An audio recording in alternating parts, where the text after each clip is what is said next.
Oh, man, we are off to a rip-roaring start in the year 2025. Ben and Woods, 97.3, The Fan. Happy Wednesday to you. It's great to be here. Nowhere to go but up, I think, for the Ben and Woods program and the San Diego Padres. And the city of L.A. right now, man, is I feel so terrible for what's happening right now. We're going to get into that in a moment. Let me introduce the show quickly. I'm Woodsy. That's Paul Reindl. He's the executive producer. Good morning, Paulie. Hey, how are you? Very special guest joining the Ben and Woods program this morning, Robert F. Kennedy Jr. Good morning. Good morning. Hi. How are you? We're great. Good. How are you doing? I'm feeling fine. Thank you. You sound for asking. You sound good. I have a bit of a voice issue this morning. Is it? You think? I feel. He feels healthy. great. I feel healthy. I don't know what happened to my voice. I wasn't screaming. The spirit is willing. Yeah, the body, the voice is a bit weak. The this voice morning. is a bit weak. All right, well, How do I sound? You sound great. Thank you. I mean, luxurious, velvety, smooth, and soft, and This is the moneymaker here. this is Yeah. yes. This is Yeah. That's not bad. Okay. If I lower the octave, There you go. I can actually project a little bit. Oh, yeah. Oh, yeah. Have you?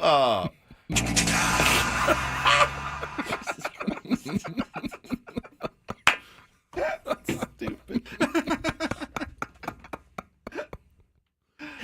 It very much sounds like RFK, Boomer Not Esiason. ideal this morning. It is not ideal. Oh my God. We may have Sammy coming in to back me up. At Sammy, some I think she's going to come in anyway. I'm glad that you've erased this just a bit. It's not a bit, it's man. unfortunately not a bit. I can attest to that. You got sent home last night from Channel 10, right? I did. They sent you home. Well, it's just. I mean, what can you do? Sign language. I did all the writing and editing. It's fine. But Okay. I cannot project my voice.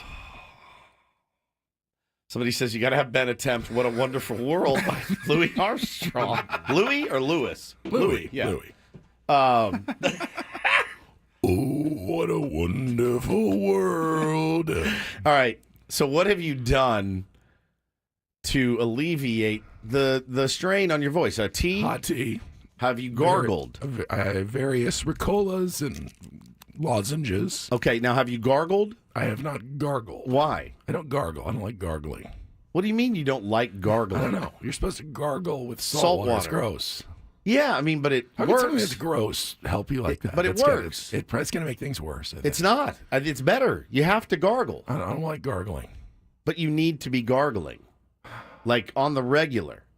You need to On be the regular. On the regular. You should have before you got here this morning. You should have gargled at least twice before you left house, and probably 10 times yesterday when you got sent home. Is that him gargling? It sounds like him. Does It sounds me, like doesn't him. it? Do it It's again. actually- Let's hear it. Here we go. Yeah. Dub says, "Stay quiet for 24 hours. It should get better." It's hard to do in this job. Hard to do in both of his jobs. I don't know, but you feel fine.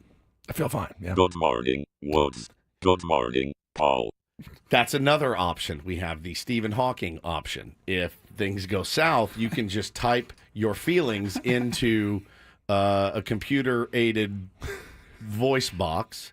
Ben, what did you think of the golf last night? I loved it. Oh, okay. I got mocked from my wife for watching it. She thought it was embarrassing and ridiculous, and that is someone that watches every junk reality TV show. It was the greatest thing I have ever seen. Okay. All right. Well, I mean, that's your opinion. I liked it too. I enjoyed it. I enjoyed it a lot more than I thought I would. Okay. Anybody you're looking forward to seeing out in Arizona next week? No. Really? I thought there might be one person out there that you might be looking forward to seeing. Somebody that you may have met there in the past. Just Delisle. Okay, Delisle. I could do 4 hours of peppering fake Ben with questions. Delisle, by the way. Delisle. Holy cow. You know how to spell it, Paul. You're sure? Delisle is amazing. do it. Her name is Delilah. There you go. There we go. It would not get old. I would do it for 4 hours. I really would. It's just incredible. So somebody said that salt will dry everything out. Shut up. Okay. Wolf. All right. Sorry. Salt will dry everything out. Do you want it dry or do you want it Very moist? dry. No, it's dry. It's too dry. Somebody said antacid could also help laryngitis, like a Tums. I got those for you. Do you like Tums? I don't. You don't like Tums? You like Tums? Not really. What do you do if you get heartburn? How would that help? I don't know. Let's try. Here. It's a Chew it? It's What do I wintergreen. do? Yes, you chew it. No, you stick No, it you inject it. rectally is what you do with it. That's where you put it. All right. Yeah, delicious. Ouch.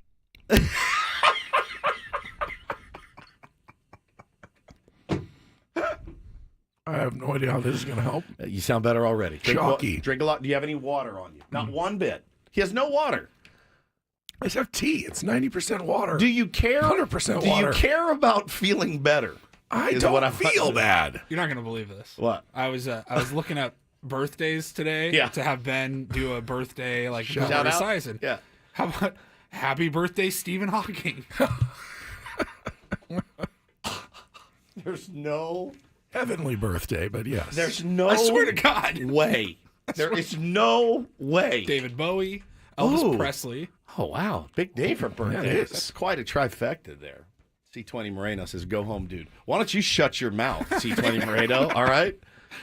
Jeez. Carlos weighs into the chat.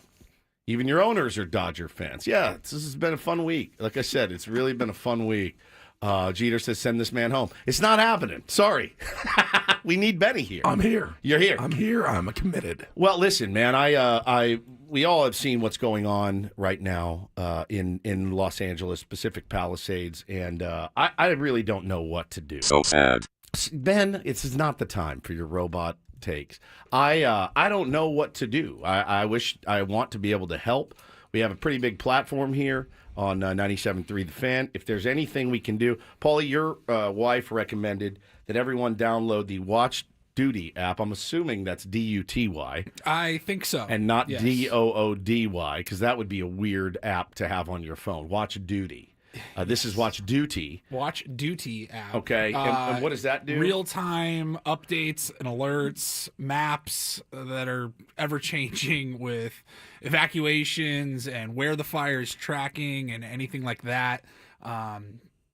It's got flight information, flight Okay. trackers, but the most important part is you can like zoom in, you can see where there are currently fires, you can see the evacuation zones, you can set up the alerts and notifications, because man, I know most of our audience probably here in San Diego, probably okay, but for anybody listening up in Los Angeles or anything like that, like anytime this situation happens, man, it's like they say if you can smell smoke, it might be too late. Like you got to get out immediately. My grandmother, my Omi, who lives in the evacuation zone in the house that she's been in for like 70 years, is right there. Oh, my God. I mean, you could see the flames from her living room window, and they had to get her out. And it's so sad what's going on up there. The high school where my mom went to, Pali High, burning down. It's unbelievable, awful. Yeah. man. Unbelievable. They are actually looking for firefighters right now to come up and help. I've got a buddy. I've texted him this morning. Let me see if I got a word back. Nothing yet. Like anybody with any firefighting experience. Yeah, he's a fire chief. He's a fire chief. Where? Close to the border. And I wonder. I texted him this morning. We can try to get him on and talk to us. If you're a firefighter in San Diego and you listen to this program, you can call us right now, 833-288-0973. I play basketball with one. Do you? Yeah. Get them on the horn. I got to imagine they're going to be making the trip up. I have to. It's one of the things that, like, I've always admired. And here we are in here complaining about anything, and these guys are out there running into homes and saving kids and animals and belongings and putting out fires. It's just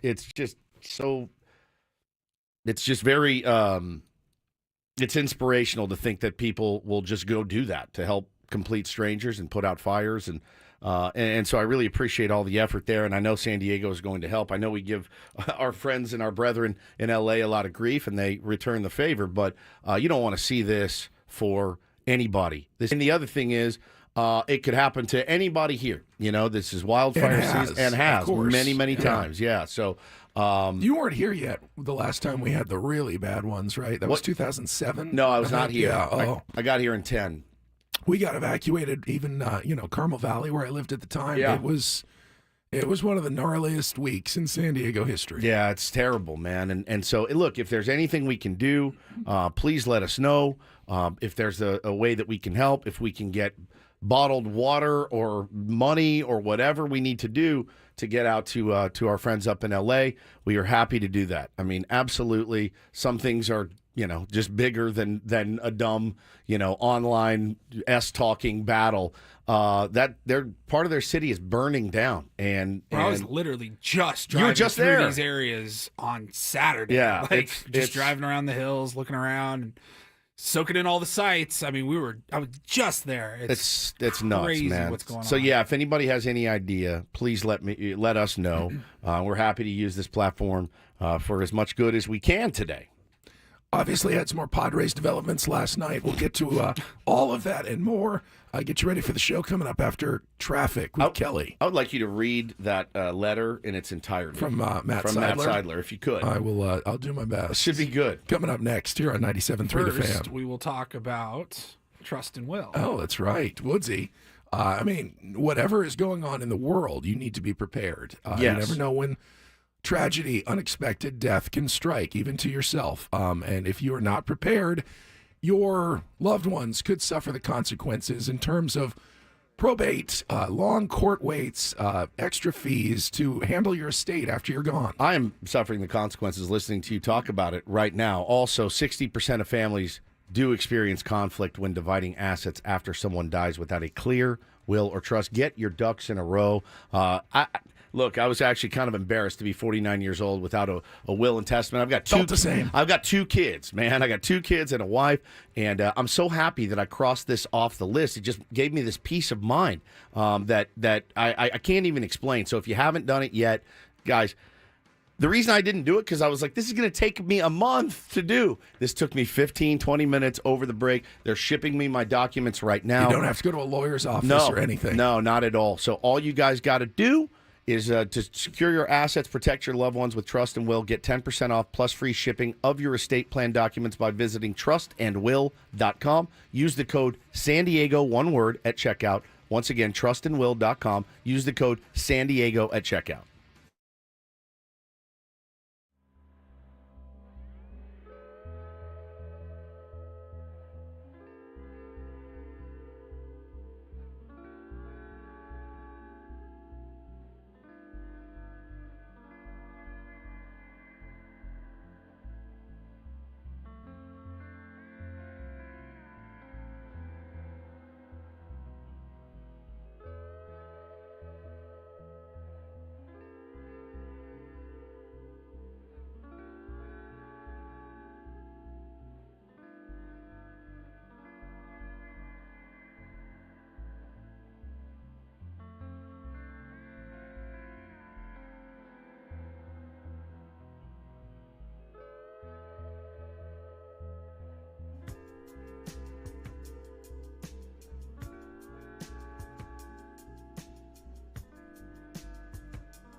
Hamul Casino. Fun above all else.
Got a question for you.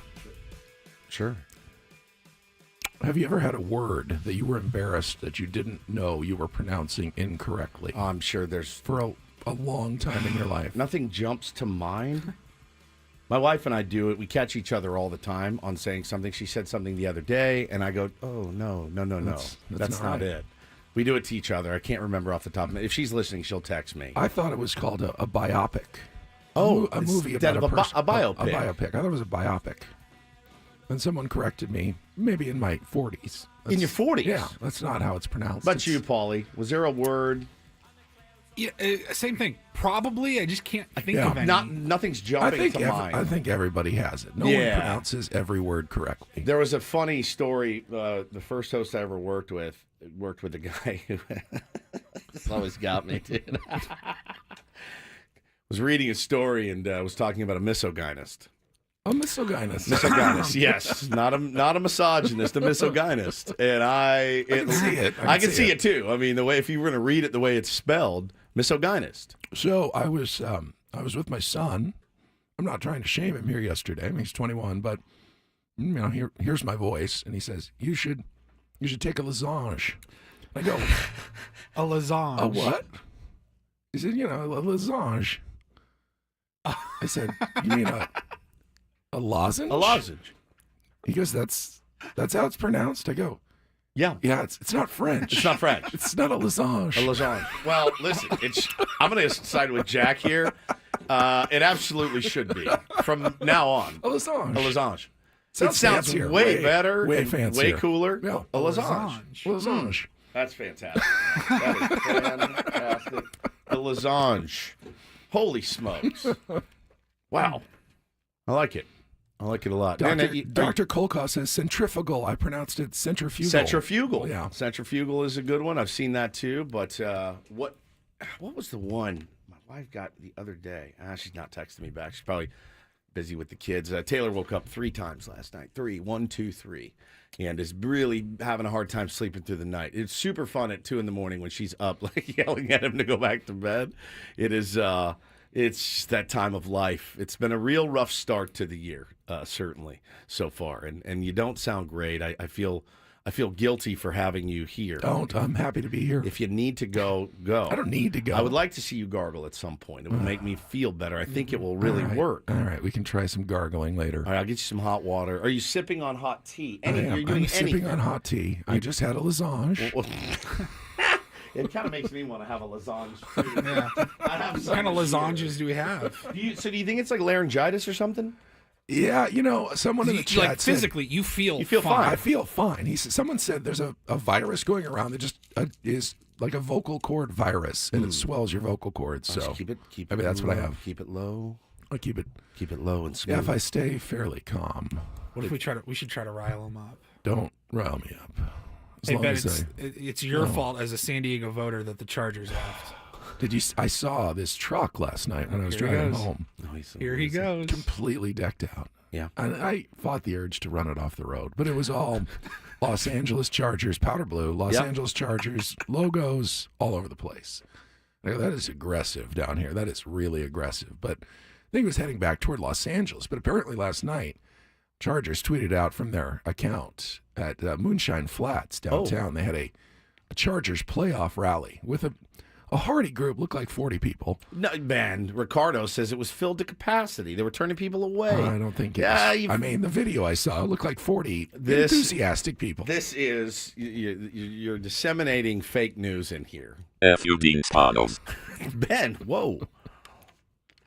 So Capacity, he says. I saw the truck. I think it was returning to Los Angeles. Yeah. That was like was that like a team truck maybe? I don't know. I mean, it looked very official. I mean, it Yeah. it was copyright infringement if it was. Because, I mean, I have teams that I like. You know what I mean? I have teams that I like, but I don't know that I would wrap my car or truck in the gear or the colors of the team. Like, I'm a big Notre Dame fan. Huge game tomorrow.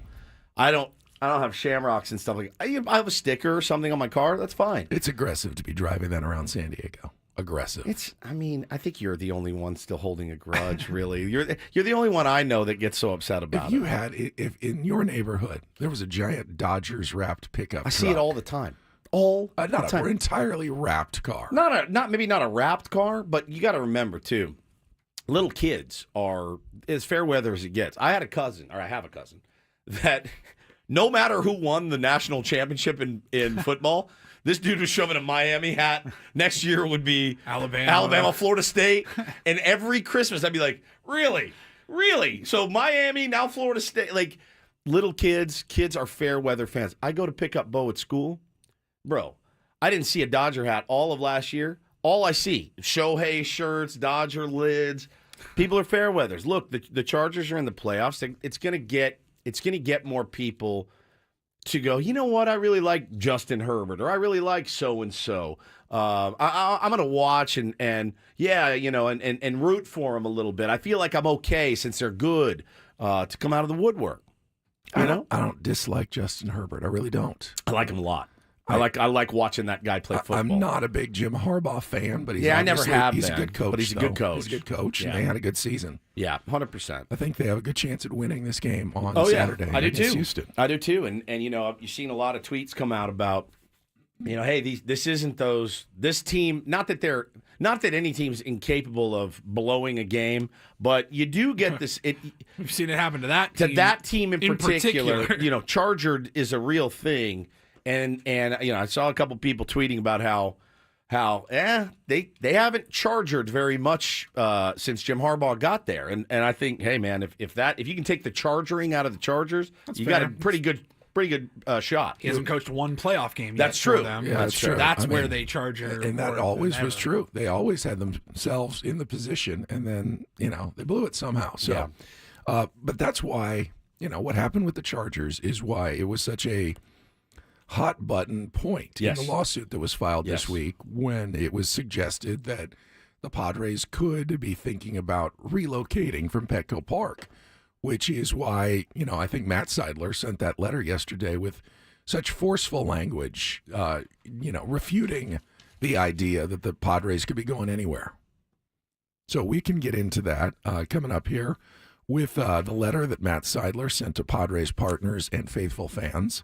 And we will get to all of that coming up. First, though, Woods is going to tell us a little bit about Underdog. Yes, my friend, I am all the way in on tomorrow night's game, the Notre Dame Fighting Irish against the Penn State Nittany Lions. Very, very excited to get that going. And Underdog, if you are a California sports fan, the good news is Underdog is now available to play in our state. It's the best place to cash in on all your takes during the playoffs. Which players are going to go off? Which players are ice cold? You can figure it out for yourself. Everyone's an expert, so let's put our money where our mouth is. 5 million happy players, $2 billion won. Underdog makes it super fun and easy to cash in on all your favorite athletes' performances. I've had such a good time playing with Underdog.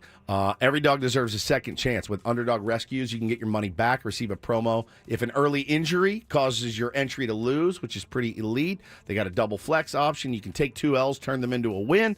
Very, very cool. So I want you guys to get it, play around with it like I did. It's the best place to play Pick'em. Download the app, sign up with the promo code WOODS, WOODS. Deposit now to get up to $1,000 in bonus cash instantly. Use the promo code WOODS when you download the Underdog app. Must be 18 and over, present in a state where Underdog Fantasy operates. Terms apply.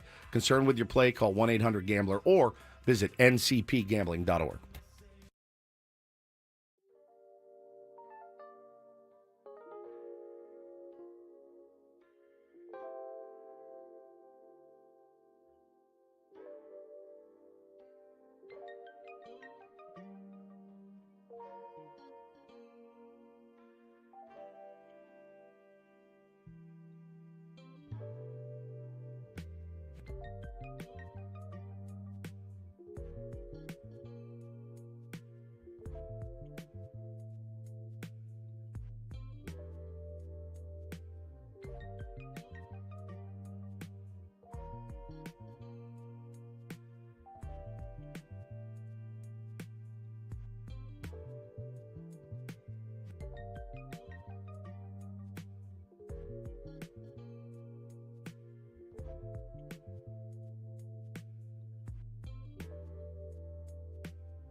Well, Benny's hopefully gargling somewhere or getting a lasage.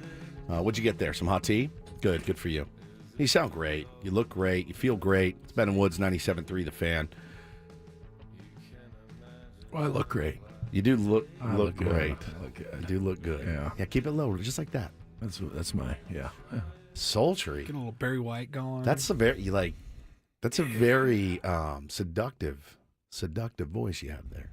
It's all foreplay today. Yeah, all foreplay for 4 hours. It was going to be if you didn't show up today. We were going to do foreplay for 4 hours. Paulie and I just shooting the breeze in here.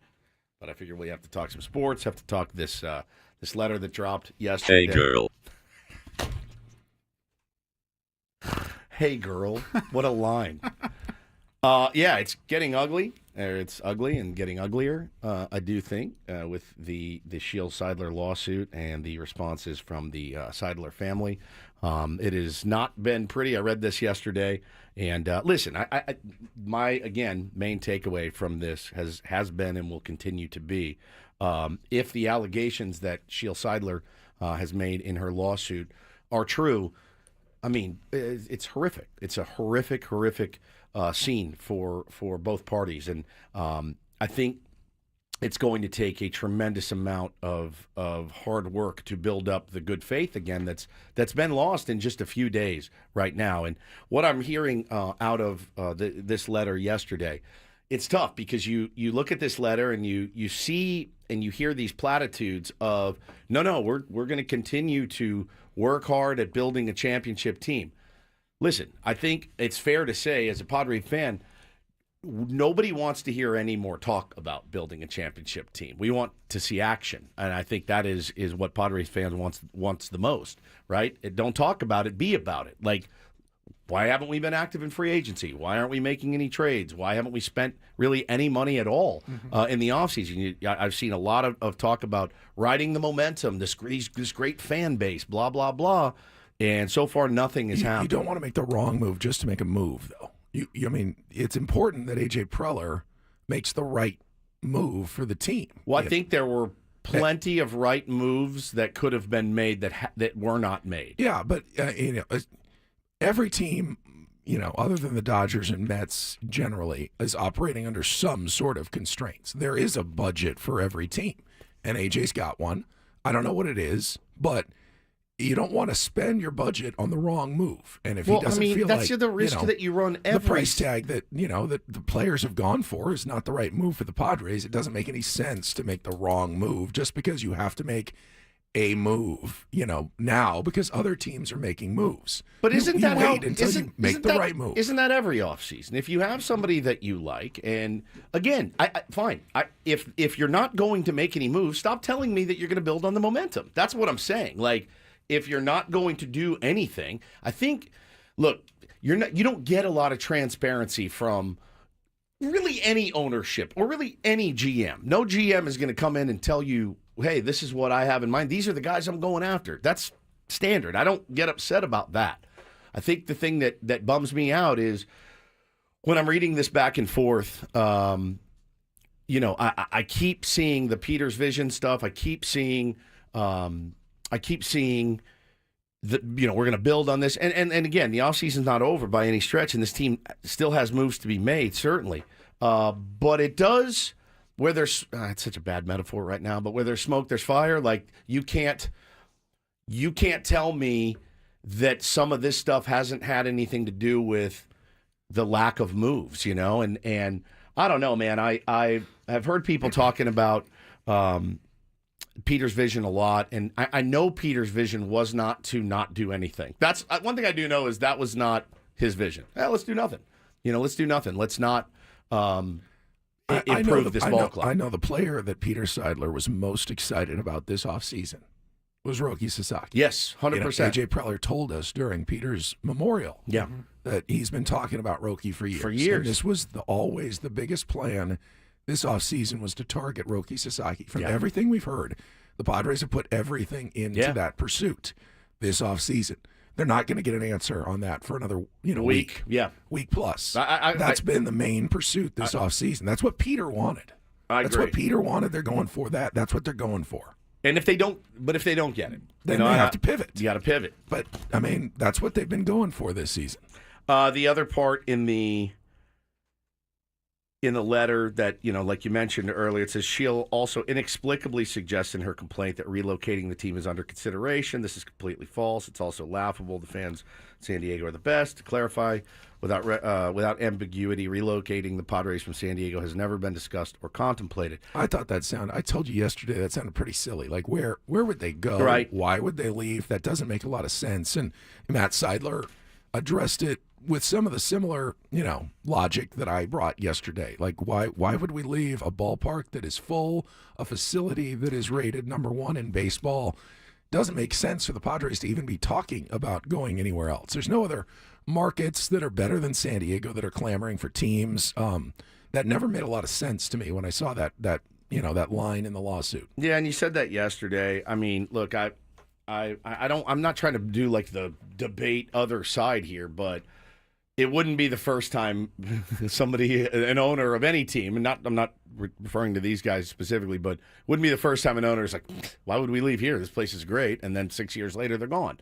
You don't know what's going to happen. And I kind of liked, I don't know what needs to happen moving forward. I know this is going to take a while to get some resolution, right? And I think in the meantime, I will say, there's a part of me that thinks with this letter yesterday and with everything that's come out, I do feel like the control person now and the Seidler brothers, I do feel like they have, I don't want to say backed themselves in a corner a little bit, but they are putting out all these words that now need action.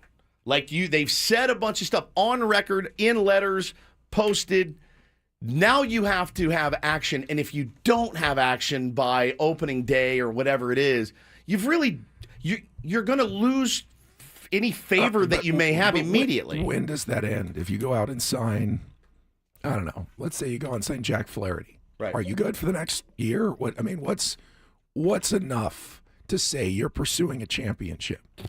$1. How about $1? Start there. That's not going to satisfy you. I know, fans. but you know what I'm saying. You can't put a dollar amount on what pursuing a championship looks like. I can put a dollar amount on what pursuing a championship doesn't look like. Tell me on opening day if you like the team on the field or not. And if you like the team on the field, then they're pursuing a championship. And if on opening day you don't like the team, then you can complain and say, I don't think they're pursuing a championship. You can't say here on January 8th that they are or they're not pursuing a championship because the offseason is not over yet. It's still a work in progress.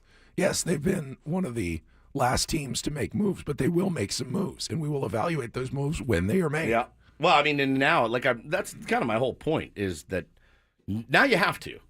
You always did. It doesn't change anything. You always had to make some moves. Now you absolutely have to. You have to. There's no getting out of it now at this point. It's a tough pill to swallow for fans to swallow, to cut payroll back-to-back years, especially one of those years after being in the playoffs and doing everything that they did this past season. That makes it tough. I think we all understood a little bit easier a year ago and change after the 23 season. Yeah, you didn't like it. Peter had passed. Nobody really knew what was going on. And yeah, you didn't like it, but with Juan Soto in particular, you're like, all right, he's only here for another year. We really don't have a chance at re-signing him. Looking back, obviously that trade makes a lot more sense now. Is there a way through this? Is there a way through this? And I don't know, man. This isn't, like you said yesterday, it's not the first time there's been ownership issues here in San Diego. It's not the first time there's been ownership issues in sports. What is the path through this? That is again, because my main concern is with the fans. I don't want to see fans let down or screwed over. So what is, and I certainly, I don't want to see Shield Seidler screwed over. I don't want to see a civil war amongst the fan base. I don't either. I mean, it's already, I don't like it's already, this fighting. It's already started, certainly. It's certainly already started, and you just try to avoid the shrapnel as best you can. But what's the best way through this? Is there a way that everybody could come back together, mend fences, settle? You hear about settlements all the time. Let's settle. Let's settle this. Let's work together. Let's actually carry out Peter's vision. Right? Which was not to slash payroll, which was not to not compete for world championships. Let's actually get together and try to solve this. Again, though, I mean, a month ago, we knew nothing about this. We weren't expecting the Padres to be hugely active this offseason in player acquisition. Yeah, at the top of the market, you're right. Yeah, but that's all that's really, I mean, yeah, there's been other signings. But again, I promise you the Padres have some moves coming up, and they're waiting on Roki Sasaki's decision, and then they will make some moves before spring training. I don't understand, and we talked about this last week, but I don't understand the waiting. That's a totally different pot of money that you can pull from, the international bonus pool money. So I don't. It's not the pot of money. It's where you want to spend that money. Meaning, well, again, But the international money is totally separate from any money it that is, would go to right. free agents. But what I'm saying is, like, if you get Roki Sasaki, fantastic. You know where he's going. You also know there's left field, there's catcher, there's another starting pitcher you're probably going to need, even if you get Roki Sasaki, because you got to go on a 6-day six-man rotation. I'm going to try every word until I get the 6-man rotation. You're going to have to do that, so you're going to need another arm anyway. Waiting for the market to drop, waiting for prices to drop, sure, makes sense. But waiting for guys to get a little bit desperate, yep, absolutely. You're going to have to play in that ballpark right now. I mean, that's what we've been seeing. That's exactly what we've been offseason. seeing, no question. So, but I think Roki is gravy. As they say. If you don't get Roki, we're not packing up the tents and saying, No. well, that's it. We're not spending a dime. We're not doing a damn thing. We didn't get Roki Sasaki. No, and they will make moves either way. I just think it informs Right, them. exactly. They will make moves either way. Right. So why haven't they made any? Yes, But- you still are going to have to make those moves. You still need a catcher. Right, but exactly.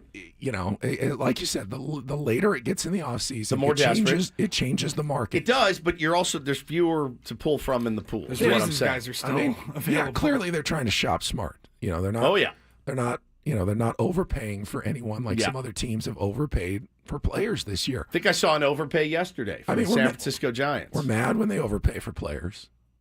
Clearly, I mean, we've been dealing with the reaction to why did you give so much to Xander Bogaerts the last couple of years? So now they're going, let's get some players. There's $1 million for Jurickson Profar. That was great last year. It's the one move everyone loved. I don't. Getting worked up. Just keep it. Remember, keep the That's right. keep the tenor down. I don't know that they are going to be able to find another $1 million steal like Jurickson Profar. You sound go. so That- much that better sounds when you do so that, much just better. so you know. Sorry. When he gets worked up, Yeah. when he gets worked up, why are you torturing Ben like this, Hector? Says take the day off. We told him. But there are good moves still to be made this offseason. Yeah. They're not players are not gone. There are still options available.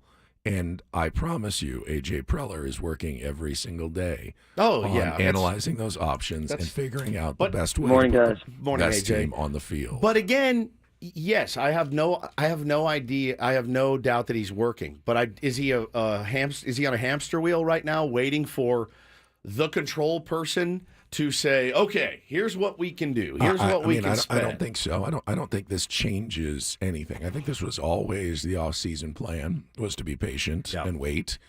And both sides, whether it's the Seidler brothers, Shiel Seidler, neither side is in financial straits. This isn't the John Moore situation where there's a divorce and you can't spend anything. There's no Well, I mean, there's no handcuffs. I don't think on reading anybody. the Shield lawsuit seems like she was or is. I mean, if all these allegations are true, it definitely seems like she's not running the team though. right. now. Exactly. So she's you not. know, She's you know, not the responsible people for. who are currently running the team. They don't have any. They shouldn't have any restraints on them at the moment. They can do what they want. This is what they're choosing. Yeah, but they're Their not. strategy to be. It's to be patient this offseason. Who is currently, today, this morning, right now, running the Eric team? Katsenda It's is still still Eric the Katsenda, control right? person Until when? Until Major League Baseball approves John Seidler. And as that the control person. And that's up Should because be- of this should be. lawsuit. That because of this Yeah. lawsuit, will it be delayed? It could be, or Like Major when League AC Baseball wrote could that still, story on, I think it was like the 21st of December. That was just saying this is the plan that's being set in Yeah, motion. it's not Hadn't rubber been approved stamped. yet. So Correct. it's still Eric Katsenda is still like the absolute final call right now. I understand how everybody feels. Do we need to check traffic here? We do. Let's check traffic. I just want to make sure we have all of our facts correct in this discussion. We'll do that after a check of traffic here on 97.3 The Fan. From the 855 Get Ross Traffic Center, protecting San Diego after accidents or injury, here's Kelly Danick. Westbound King Freeway at the 125 vehicle wound up in the ice plant over to the right shoulder. Tow truck is rolling up to assist with that. Also traveling on northbound 15 before the 52. Watch out for a stalled car in the center divide. I'm Kelly Danick with Ben and Wood, San Diego's #1 sports station, 97.3 The Fan. JD in the chat says the Padres are going into an era of frugality, and AJ is probably likely to get axed. That's just, okay. I mean, that's The facts are the Padres are spending still at the luxury tax level. That is not frugality. There's nothing frugal about the Padres right now. They don't have a choice. That's that's on the ledger sheet, right? Right. They have But to. that's where they are at, and you can't. Talked about this before. That's kind of a cop out. No, but say, yes, like, it's not a cop out. I mean, you can't. It's just it's factual. flat out incorrect. It's true, but it is factual, but it can be misleading. Stop getting him worked I up. like it though. Stop getting him worked up. Just have him be smooth and chill.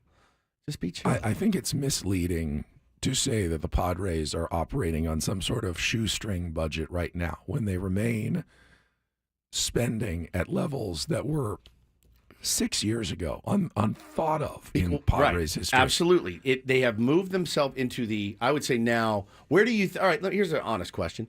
Where do you think when the first pitch is thrown, where will the Padres be in payroll? About middle of the pack. 15. Yeah. Okay. 15. Yeah. About the 27th market size with no TV deal in baseball, Right. or whatever they are. You know, they're spending above their means this year. They have been spending above their And means they're still spending above their means this year. because they're locked into guaranteed Right. contracts. So that's, And again, if you want to complain that they overspent yeah, we've done that ad nauseum. and are now paying you the know, piper. paying the piper, that's very accurate, I possibly. understand. I think. But again- maybe it's not even a casual thing though. Like the fan base, when they hear payroll going up, they want it to be because of players being added. Well, obviously. not Correct. because of existing contracts That that, are were signed that are in the past escalating. few years. Yeah. We all know that we knew that was going to happen. And while technically that is an increase in spending, when there's no additions No to the one team, likes it when their rent goes up. Correct. And they're Yeah. living in the exact same place. apartment or Yeah. house, but they're Yeah. paying more They're for paying it. more. But it doesn't mean that you can then, but I'm still going to go out and spend more on my car because you can't, because Right. your rent went 'Cause up your rent and went you up. can't afford it anymore because your rent went up. You're not living a better life. You're just spending more in the life you have. Sleeps says in the chat, "Who the fudge is this guy talking?" That's our beloved Ben Higgins, who has a little laryngitis potentially. How's that? What do you have? Tea? Tea. Gargle it. It's very hot. Good. Well, that's what you need. It feels good when you gargle. Oh, doesn't that feel good? Soothing?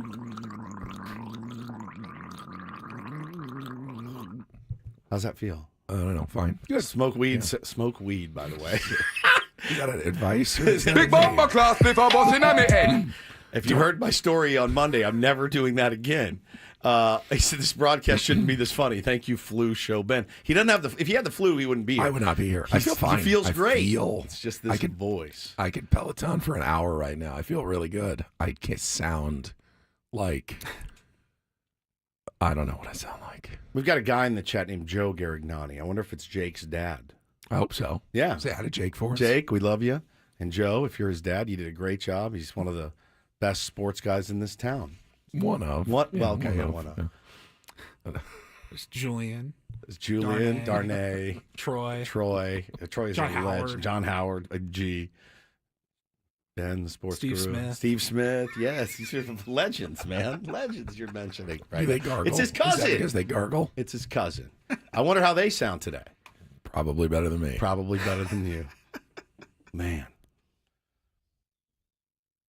I hate this. I hate this for the for all of San Diego. Can we just have a normal offseason for the love of God? Maybe just once. And we thought this might be it. No. Because we know next year, ain't it? Or is it in 2 off seasons? Oh, the yeah. strike. The looming work The stoppage. lockout. Yes, this is great. This is great. We've had COVID. We've had a lockout. Yep, We've COVID, had, lockout. the Korea series. Korea series. Peter Seidler's passing. Lawsuit. Now lawsuit. It's been awesome, man. We have been here. We have been here through it all, and we will continue to forge ahead for the Padres fans out there, and we are amongst you. So I know this is a lot to stomach. It's a lot to digest. I've spent my days reading through threads, legal threads, and things like that. I wish I understood all of it. I know, again, it doesn't look good. Yeah, well, one of the things that is hurting the Padres perceptually is that the other teams in the NL West have continue been really active. Yeah. If they were sitting in the AL Central right now, Yeah, we'd be fine. you wouldn't be as desperate as you feel at the moment. That's but evergreen, though. Had another move yesterday in the Yep. NL West. We'll get into that coming up. Hour number 2 of Ben. Someone who is imitating Ben and Woods and Paul on San It's not a Diego's good number one imitation sports of Ben. station, It's not. 97.3 The Fan.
There have been a lot of moves made by NL West teams this offseason. A lot of moves. The Diamondbacks and Dodgers have been very active, and the Giants have been moderately active. And a lot of those moves are kind of scary if you're a Padres fan.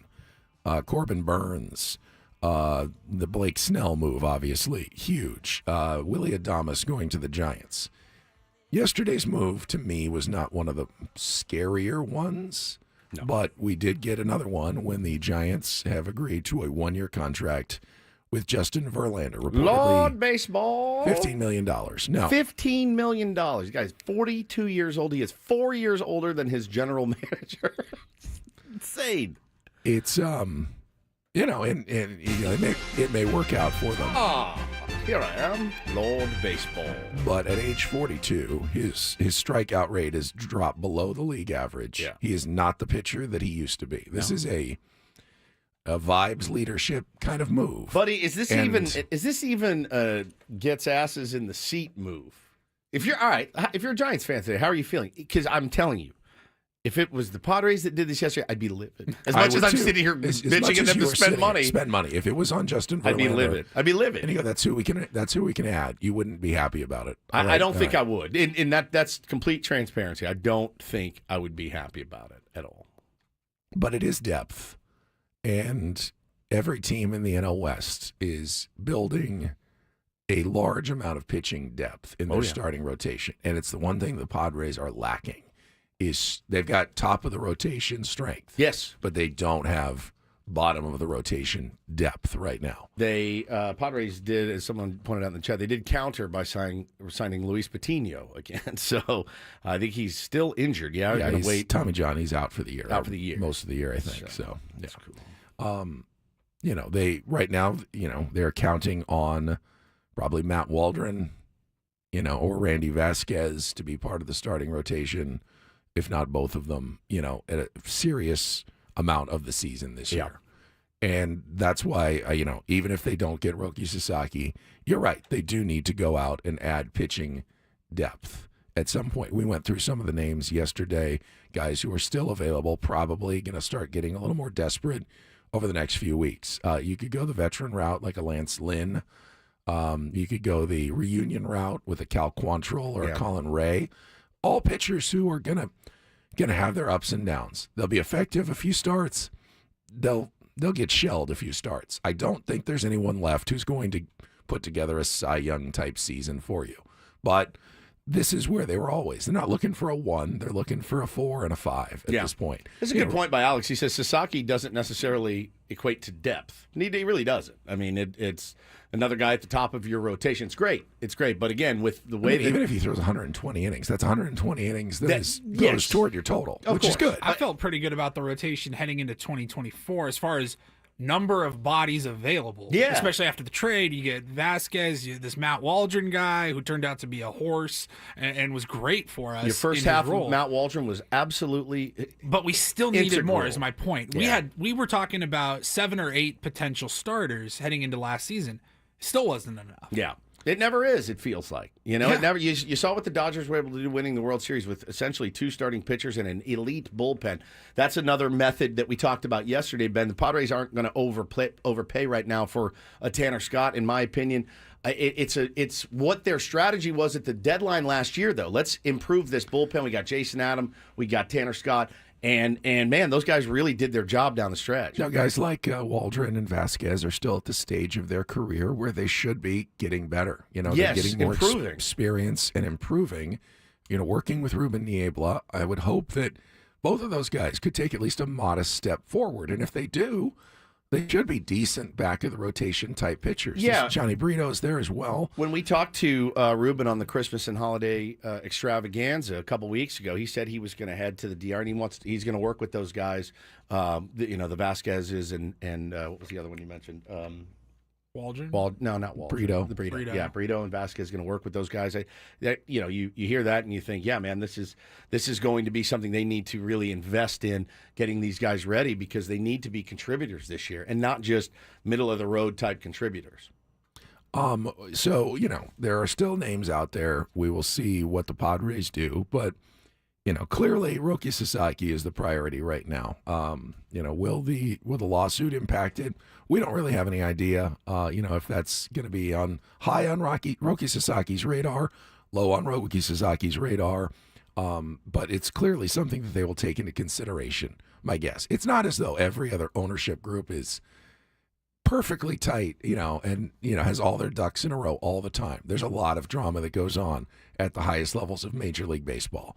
So if they're doing their due diligence and homework, and I promise you that they are, they've uncovered all the skeletons in everybody's closet already, and they're out there in Major League Baseball. This one is a little public right now, but more public. Yeah. But they're all out there, and the agents are, they know what's going on all around the league all the time. Yeah, and again, I have no idea if it will affect it. My initial reaction was, yep, you can kiss him goodbye. That was my initial reaction. It usually is. I don't like that I'm wired to think the worst immediately, but if there's one thing that sports have taught you, it's almost always expect the worst and hope for the best and be pleasantly surprised. That's how I feel about the football game tomorrow. I'm a wreck. I feel like the Irish are going to lose by 30. You always feel that way. Always. Every game. I mean, I felt that way against Georgia. Are they? They're slight favorites, right? They are 1.5 point favorites, which such makes me nauseous. It's such a weird season for Notre Dame. The loss to Northern Illinois has kind of clouded everything we've thought about the team. If you can lose to Northern Illinois, how good can you really be? How good can you be? It's not like Northern Illinois went on and had a great season. Correct. I think they finished with a winning record, but yeah, barely. It's Northern Illinois. There's no excuse. And you lost at home, and they were 22-point favorites or something. And you look at the teams that they played for the rest of their games, all wins. Yeah. And you go, yeah, none of them really were that impressive. But then they get on the playoffs, and they've looked really, really good. Really good. The first two games. Well, they look great against those teams. Army was ranked when they played them. They demolished them. It's also how you won. They won with a big margin of victory, and they weren't barely beating those lesser teams. Yeah, which, by the way, that was the Irish MO for many years. It was like, we USC scraped by. USC played them tough at the end of the season. Yep. But you still won that game pretty handily. What was they had the pick six at the end that kind of flipped it and turned it into a 15 or so point game. I will tell you, man, with the quarterback that Penn State has, and the team that they have, the tight end that they have, as they always have at Penn State. Yeah, I'm looking at this going, man, what do these handicappers know that I don't know? It's a very, very tight game. It's funny because both of these teams are historically the ones that they'll put up the good regular season records and then they'll flame out. Yeah, the bowl game. James Franklin as a coach, 100%. Can't win the big one, right? Marcus Freeman has won a lot of big ones. He's just lost a lot of crap ones. The loss to Marshall, the loss to Northern Illinois. The big games, he's actually won. He's beaten more top 25 opponents than any Notre Dame coach ever. So this feels like the year, though, with no massive Alabama, Georgia juggernaut. Ohio State is a They juggernaut. lost to Michigan 4 weeks ago. I understand, man. They lost to Michigan 4 weeks ago. They looked like a juggernaut the last 2 weeks. Did you watch them against Oregon? Holy smokes. You look at that and you go, oh, my God, who's beating them? I have a lot of buddies that are Texas fans. But that's not how sports works. No, I know. You play great one week. Generally, the next week you play not quite as well. Especially in college football. It's the inconsistency that gets you. Now, I think Ohio State is the team to beat. They're the best team, but I also think they're beatable. Yeah. I think they're beatable by any of the other three teams remaining. Yeah. Still, Texas is not. They're also very inconsistent. Correct. Right now, Notre Dame, since the loss, has been the most consistent team in college football. Don't jinx me. You're jinxing me. I'm not trying to jinx you. I know what you're doing. I'm not trying to jinx you. I'm really not. I haven't broached the subject at home yet of, hey, what are the chances you and the kids clear out for about 3 hours on a Thursday night? Game starts at 4:30. What are the chances you guys split until about 8? Probably not good. I think you would need to split. That's also not good because I'm responsible for bath time and bedtime and things like that. Just going to have to put this game on. The game goes on the back burner, right? That's what a good dad does. Just looking over his shoulder the whole time. You could pull a Crisello. What does Crisello say? He records every game, tries not to find out what happens, and then after everyone's, the night's over, sits down and watches it. Which is fast forwards through all the insane commercials. to me. That's Padres so games. wild. Every game. That's how he does it. He watches like nothing live. He doesn't work mornings though. Also, like this is the playoffs. This is the final four. But you can watch like a 3-hour game in an hour, In an hour, and 45 and 20 minutes. Yeah, minutes. It goes quick. It goes quick. I can't. No, I've no, never I been. can't I've do it. I never. can't Just turn off your phone. I've never been able to do it because part of the joy of me or watching sports is scrolling my phone in real time to see what everybody's saying. Yeah. And retweeting and having fun. Yeah. And it's actually has made sports awful and sometimes enjoyable. If your team's doing well, it's a blast. If your team's not doing well, It's worse. It's worse. It's excruciating. Like You're right. watching the baseball playoffs and being on your phone the whole time, live tweeting it, this pitch, that pitch, this play, this base running mistake, whatever. It really, really amps up how bad it can be. So we're actually going to have our friend. It's been a while. Dennis Dodd, who covers college football, CBS Sports, is going to be on what time tomorrow, Paulie? We don't have a time yet. No, okay. So we'll hop on Sometime this tomorrow. during the show Probably tomorrow, 7:30. Dennis Dodd is going to join us from CBS Sports to talk NCAA college football semifinals tomorrow and Friday night. I like it. It's weird because the slower I talk, The better you sound. the better I sound. Does your throat hurt at all? No, not really. So everyone's like, "Hey, Ben, go home." I'm not keeping you. I think Sammy Levitt's coming in at 8, and he's going to hang out, so he can take a little pressure off you. If you want to stay, stay. If you want to stay, you can. If you want to leave at 8, you can. Yeah, I mean, I don't know. If you want to leave now, you can. I don't know why I would leave. I don't either. I think I can deal with it. I can deal with it. It's But, different. It's fun. having Sammy in to eat a couple of innings is not the worst idea. Yeah, it's true. Save my pitches for the big moments. Like Like what? Take on Woods. Like take on Woods. Yeah. Yeah, We're gonna need you. someone's got to host Take on Woods Yeah, at 8:20 that's true. this morning. We will need you for that. So I want to make sure that I still have a little left in the tank. Yep, when I we got get you. Later in the show I got you. today. All right, we'll take a breather here. All I'm going right. to tell everybody about Thank you. Loan Pronto very quickly. If you have high interest debt that's weighing you down, you're listening right now, you can pay it all off in days thanks to Loan Pronto's new Rapid Equity Loan. If you're a homeowner, there's a completely hassle-free way to cash out your home's equity. No appraisals, no paperwork, no waiting. Use their AI-driven technology. Will get you approved for cash out in as little as a day. And, man, a lot of people doing this right now, saving over $1,000 a month, instant approvals, low fixed rates, fast transfers, get cash to consolidate all your debt. Get a fresh start for 2025. Call Loan Pronto now. See how much you qualify for. This time next week, you could be credit card debt-free. Don't wait. Get your cash fast, 619-207-4336, or go to loanpronto.com, 619-207-4336, or loanpronto.com. Equal housing lender, NMLS 1661781 on approved credit, NMLSconsumeraccess.org. I've got a mysterious local player suspended for Don't Do This coming up next. Mysterious. Yeah, there's local some player. mystery behind the suspension. It's a athlete on one of our local teams. All right. And we'll get into that after check of traffic here on 97.3 The Fan.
Black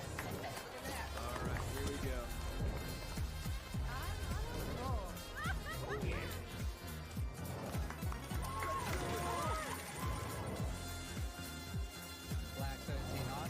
That is my number. All right, hit me. Hamul Casino. Fun above all else.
All right, Don't Do This brought to you by Trust and Will. Don't leave your entire estate, house, kids, and life savings up to change or chance if and when you die. It says change, but I think it meant chance. I think you're right.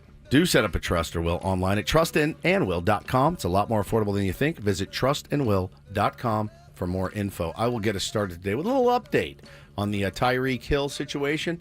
We played the audio, I believe it was on Monday, where he said, I'm out. I'm not doing this. I'm out, bro. I'm out, bro. He kind of had a little double speak in there, said whether it's here or somewhere else. Then he said, no, I'm out the door.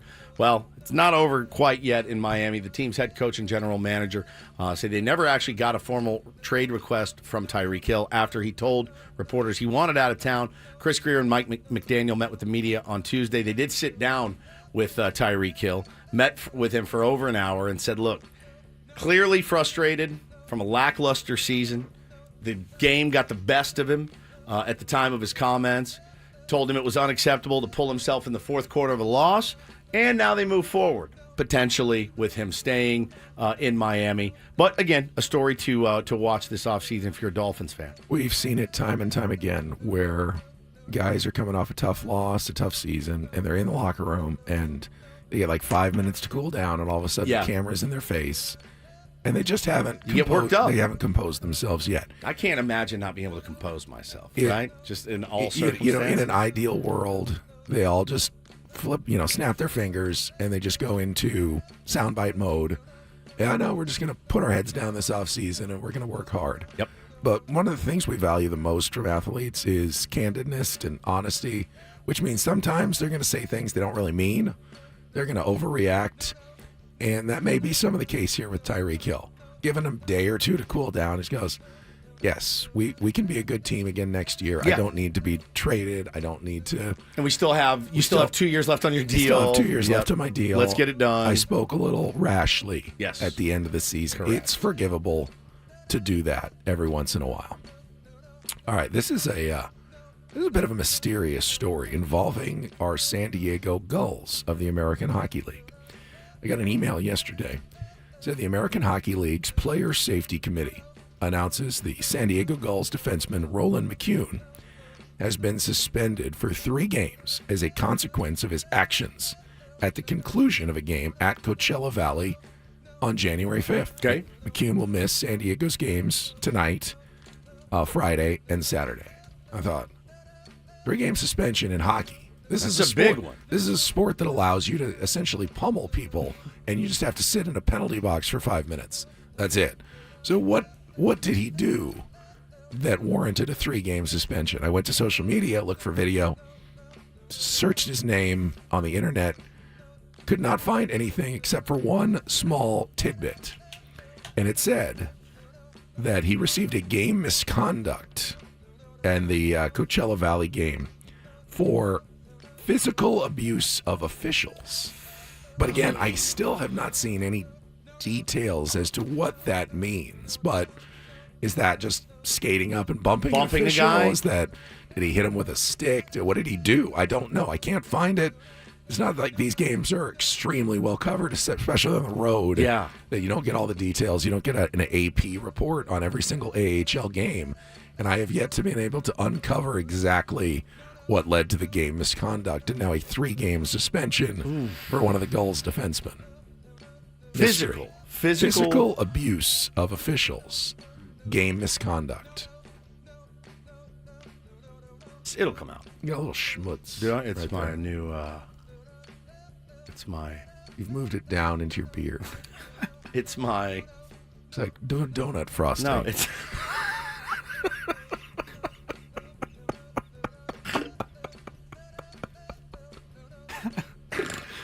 For How what? did you gain all the weight? For what? Stuffing donuts. It's not donut.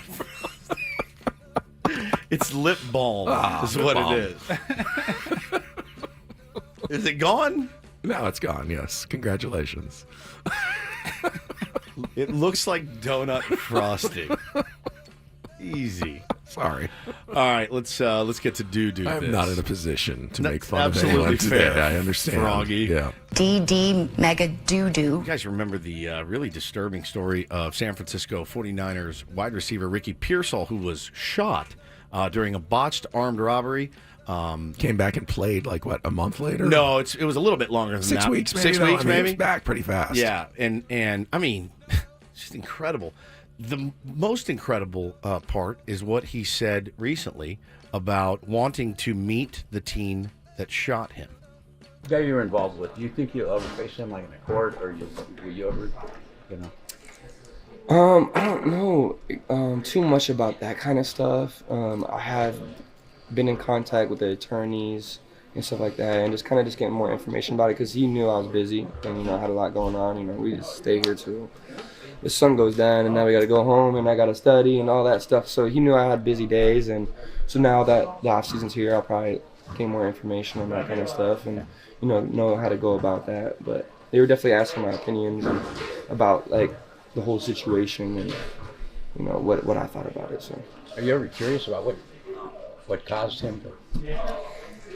yeah, I'm curious, but sometimes you just don't got answers for that. You know what I mean? For me, I don't got answers. I don't know where he's came from, what environment he grew up in, Right. and that goes back for what I was just about to talk about, the entire opinions about the whole situation. For me, it's like I don't know how he grew up, so I can't judge him as a man just based off of one action that he made. Is as violent as a crime it was, God forbid him doing that to somebody else. I don't ever want that to happen. So whatever has to go into that.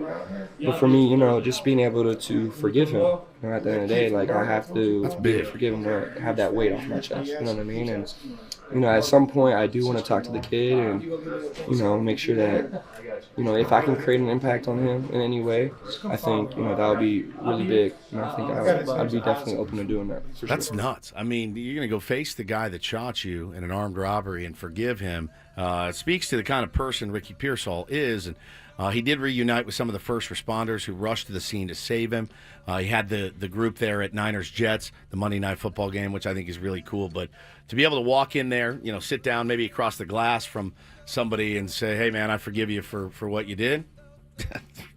It's a bigger man than me, I'll tell you that. Yeah, we know it wasn't a good season for the 49ers. Most disappointing team in football, the injuries they dealt with, but the off-the-field stuff as well. Not just Ricky Pearsall, but did you see the statements from Javarius Ward, the cornerback whose daughter died back in October, and he was talking about it this week, and he said he can barely even come back to California. Can't he said fly in. every time he flies in, it's like trauma. and he's been dealing like with the PTSD. His 1-year-old daughter died in October, and he's just been a wreck ever since. I mean, who wouldn't be? Who wouldn't be? And it's just such a sad. It's just such a sad story, but so many things have just been piling on the San Francisco 49ers. I think the organization kind of gets a pass this year. It's just one of those years where so much went wrong. Things go wrong. There was too much to overcome. Yeah, no doubt. For the 49ers this year, even though they had a great team. Every going into the expert season. and analyst that I saw during their games or whatever was like, this is a good team. Yeah. With a ton of bad luck. You have to just throw this one away. Yeah, looking at the talent they had, and of course looking at the talent that they lost throughout, some of the injuries and, maybe somebody's number one fantasy draft pick, that he messed that up, as Mud and Don said that he would. Predicted it. In the intro video. Yeah, for sure. They have had a bad run of luck there. As has the Ben and Woods program in the first 3 days of the year. So, We're off to a good start. Just a rolling, rollicking. First show good wasn't time. bad. It's pretty good. Wasn't great. Pretty good It's start. fine. It was okay on Monday. It was fine, I guess. It's been a little tougher the rest of the week. Yeah. Let's don't and do this for a Wednesday. That was Don't Do This with Ben and Woods on 97.3 The Fan. Everyone's been begging in the chat. Begging. I'm Batman. Yeah, that's perfect. There you go. There you go. You're welcome. Where is she? I'm Bane. All right, I want to tell you about Prize Picks. Quietly. Tell you about Prize Picks. Calmly and quietly. And quietly. It's really not a calm and quiet in Denver. It's actually a lot of fun to play Prize Picks. It's daily fantasy. There is over 10 million members, billions of dollars in awarded winnings. It's easy to do. You download the app. It takes just a few seconds. And to set your lineup, it just takes a few seconds, and then you're off and running, winning real money, up to 1,000 times your cash as you run your game all season long. During the playoffs, this is a great time to get involved. Combine different player stat projections into your lineups. All the stars are there. Travis Kelce, Patrick Mahomes, Jared Goff. You can do passing yards, receiving yards, touchdowns. They've got tons of different stat options to play. And all you have to do to start is download the app. Make sure you use the code KWFN. You're going to get $50 instantly when you play your first $5 lineup. That's $50 instantly when you play your first $5 lineup with code KWFN at Prize Picks. And it's very easy to actually upload and download your winnings with MasterCard now with Venmo. So make sure you download the app and get started with Prize Picks. Run your game. Must be present in certain states. Visit prizepicks.com for details. You sound great, and that sounded so smooth and sexy. I was roundly mocked in my home last night. Again, I usually am, but I was watching the new Golf League, and I didn't think I would, but I have some thoughts on it. And I know that you have some thoughts on it. He's very excited. It's probably why he's still here, so he could talk about, what is it, TGN? TGL. TGL. Tomorrow Golf League. Tomorrow Golf League. We will talk about that next.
I'm fired up that I got Woods to watch some indoor golf yesterday. Yeah, I mean, I watched a little college basketball last night, and I was wondering how the number one Which team. game did you play? I watched that game, Tennessee, and Florida. then I had the Duke game on while I was making stir fry for the family, cutting up all the veggies and the chicken, and I had that Duke game on. I saw Cooper Flag. Is that his name? That's his name. That big ass dunk posterized that kid. But then I flipped over and I said, "How's the number one team in the country On the road.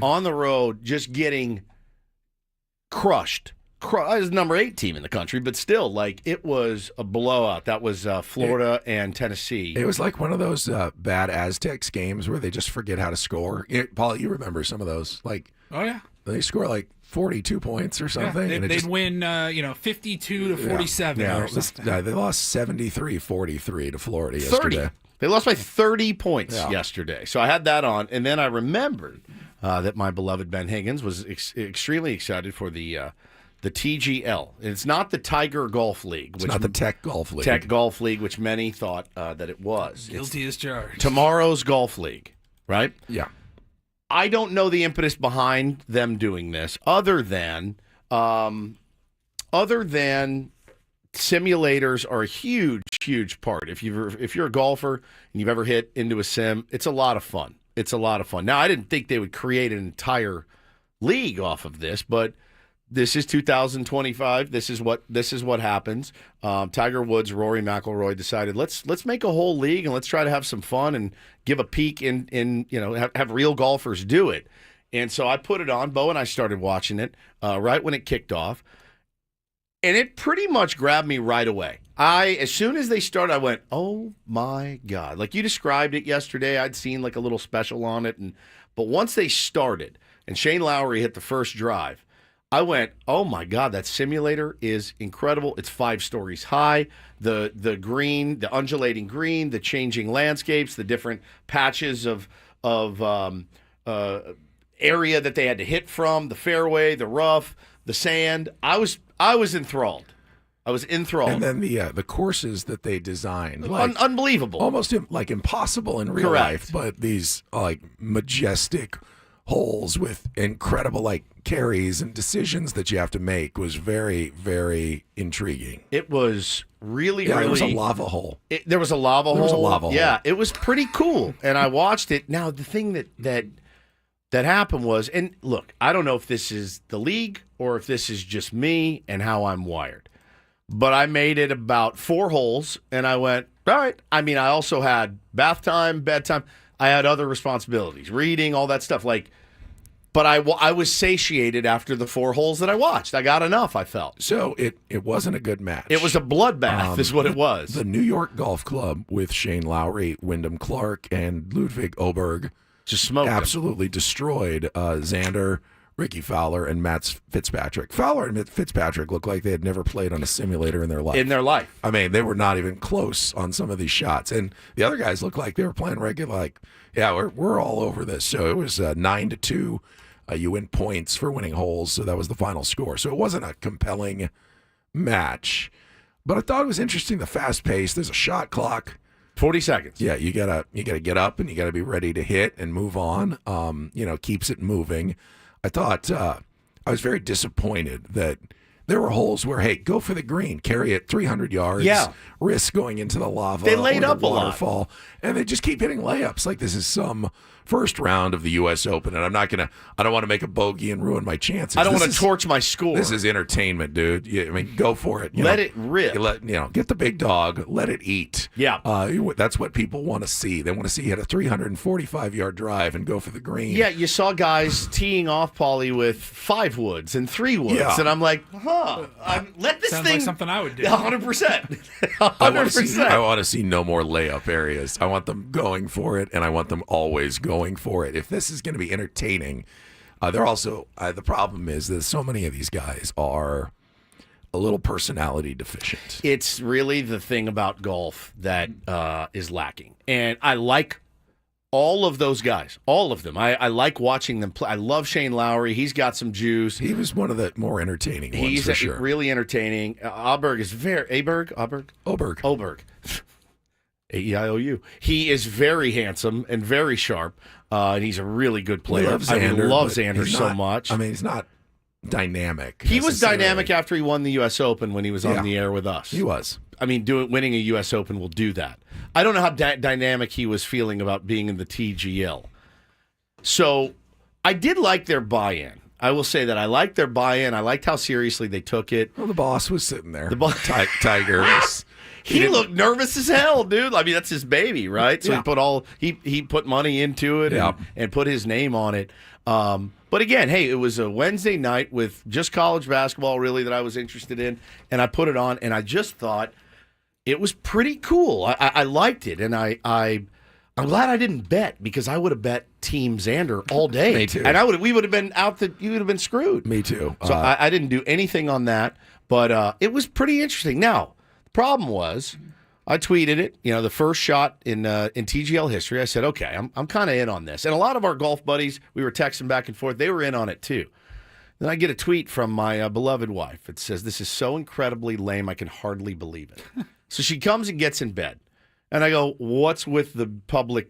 I go, what's wrong with this? Because it was still on. I put it on after I put the kids to bed. She goes, it's Twitch. You're watching people play video games. I go, you don't see those real golf clubs in their hands and they're hitting real golf balls? These are pro golfers. These aren't guys from a podcast out there playing this. That's Xander Schauffele. That's 2-time major winner Xander Schauffele playing in this thing. She goes, yeah, no, it's stupid.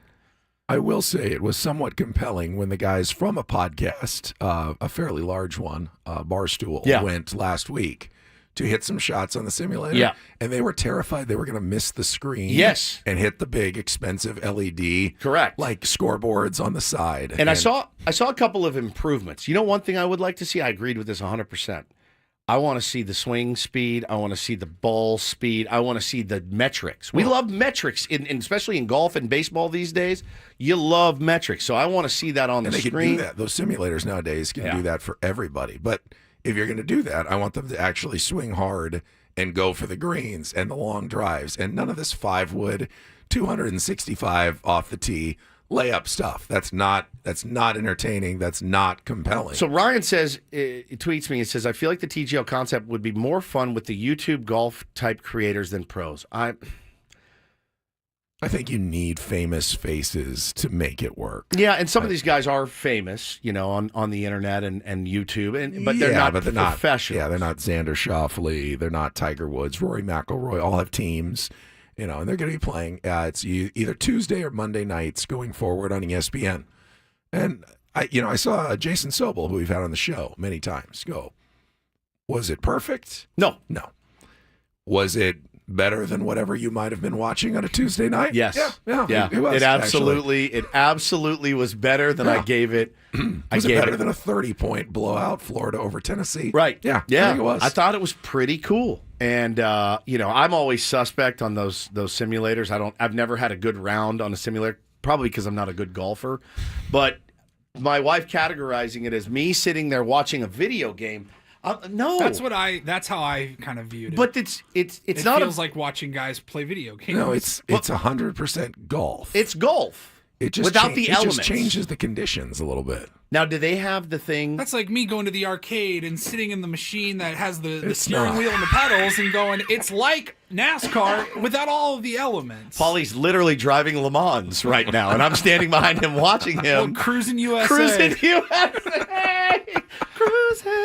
Cruising the world. That's just how it feels. I don't want to like crap on it. It's fine, but there's something for everybody. That was how I initially viewed it. I'm like, this feels like watching pros play video games.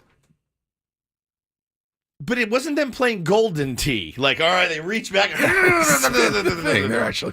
It's like they're swinging. How about this? It's like watching Steph Curry try to make the shot at the fair with the little tiny basket instead of the regular sized ones and the weird balls. And playing Pop-A-Shot. Big stuffed animal. It's a little bit like that, which I would watch. How much can you watch? I would watch How Steph long Curry can you watch that for? You're not going to watch a season of Steph Curry at the fair. Del Mar Fair. Boing, boing, boing, just training stuff, walking out with big stuffed animals. So I don't even think he could do it. Honestly, I think it's rigged against Steph Curry. It's impossible. Yeah, it's Curry impossible. gets a beta fish. Yeah, exactly. I don't know, man. I don't know. I liked it. Now it's going to be on every Tuesday night. Tuesdays the next couple of weeks, then a Monday. I think it's early in the week when they're not playing, obviously, the real golf events. I really enjoyed it, though. I enjoyed it more than I thought I would, like Sobel said. I thought it was pretty entertaining. Look, golfers traditionally... Now, you want to really spice it up, let the curse words fly. That's what... Because golfers are, to a man, even Ben on the course has dropped some words that I've never heard before, never on the air. Ever. F you. Yeah, never that. But I've heard a couple of salty words out there. Dang it. That's what I want to hear. I want to hear the guys. I think we did hear it a couple of times with Matthew Fitzpatrick. And they dang it. Muted. No. Oh, dang it. Yeah, he's pretty milquetoast. There needs to be more trash talk. I agree with Nick. So they do a thing, and it gave me PTSD. They do a thing called Hammer, and they have the hammer. And if you're a golfer, you know what I'm talking about. Me, Paulie, a couple of the Bogey Brotherhood guys, we played the game of Hammer once. And it was enough to never play it again. Explain. All right, and I think I'm probably going to butcher it, but as my memory serves. So, all right, this hole's worth $1. It's me against Paulie. So I walk up to the tee. I hit a crap tee shot. Paulie says, hammer. Now it's worth $2. Paulie hits his ball off the tee. It's a crap shot. It's worse. I go, hammer. Now it's worth $4 the hole. Paulie goes up, hits a nice punch out into the fairway. I go, I'm not going to hammer it. He's out there. $4. I hit a punch. He goes, hammer. Now it's worth $8. Multiply the stakes. Now, some guys play for a quarter a hole, and it makes more sense. We didn't know. We didn't know how gnarly it was going to get. At one point, Paulie had a chip off the green for like $360. And he missed it. I went, hammer. Right? So now it's worth $720. It was stupid. It was the dumbest thing we've ever done.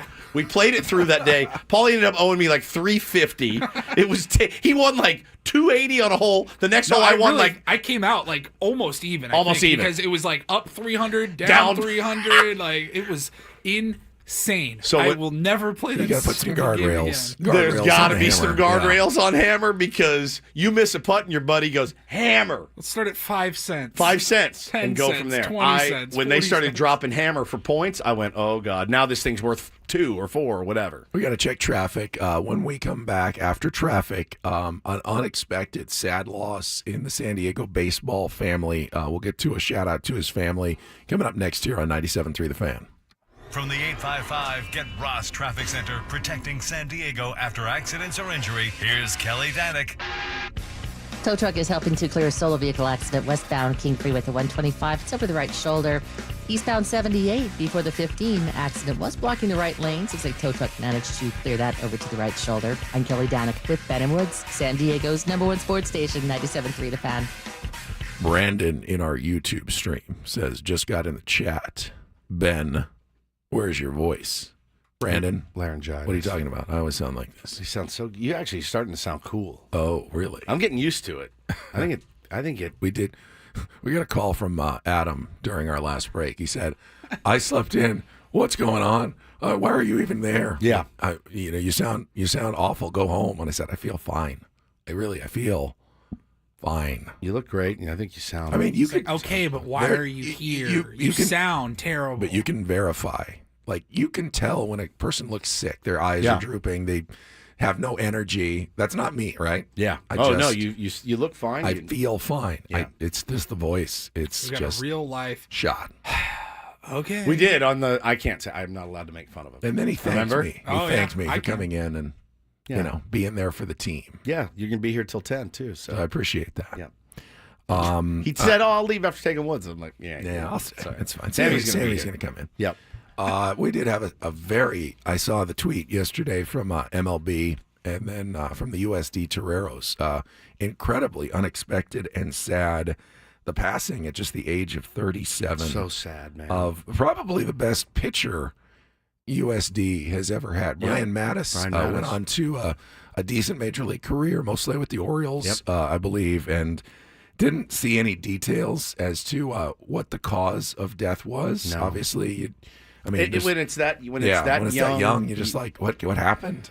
So sad. So Adam Jones, friend of the program, tweet this morning his condolences. He played with Brian. Brian was a very high draft pick. Pitched at USD. I saw USD head coach Brock Ungrich tweeting out this morning what a dog he was. And 37, man, it just doesn't make any sense. So we had this convo off the air this morning, and I asked both of these guys. I go, am I a monster for always wanting to know what happened?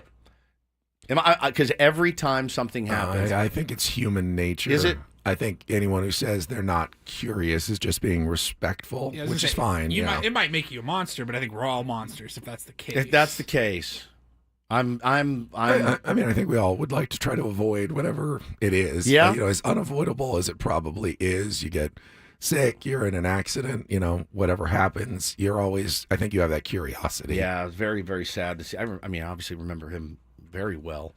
Pitched in recent years. So at 37 years old, I don't know if he had a family or anything like that. I've not seen any other details other than he passed away. The MLB Players Association tweeted this morning as well, but really, really big loss. It's one thing when Greg Gumbel, even a Ricky Henderson, at least young, but at least had a full life. Yeah. It always hurts when we have to do one for someone who's so young. But Paulie, if you would. And I really hope we can see more unity and more peace when already things are so difficult. So, shout out to his family. Yeah, thoughts going out to the USD family and the Orioles family and Brian Mattis's family this morning. Woods, did you see the story in the St. Louis Cardinals? Katie Wu. No.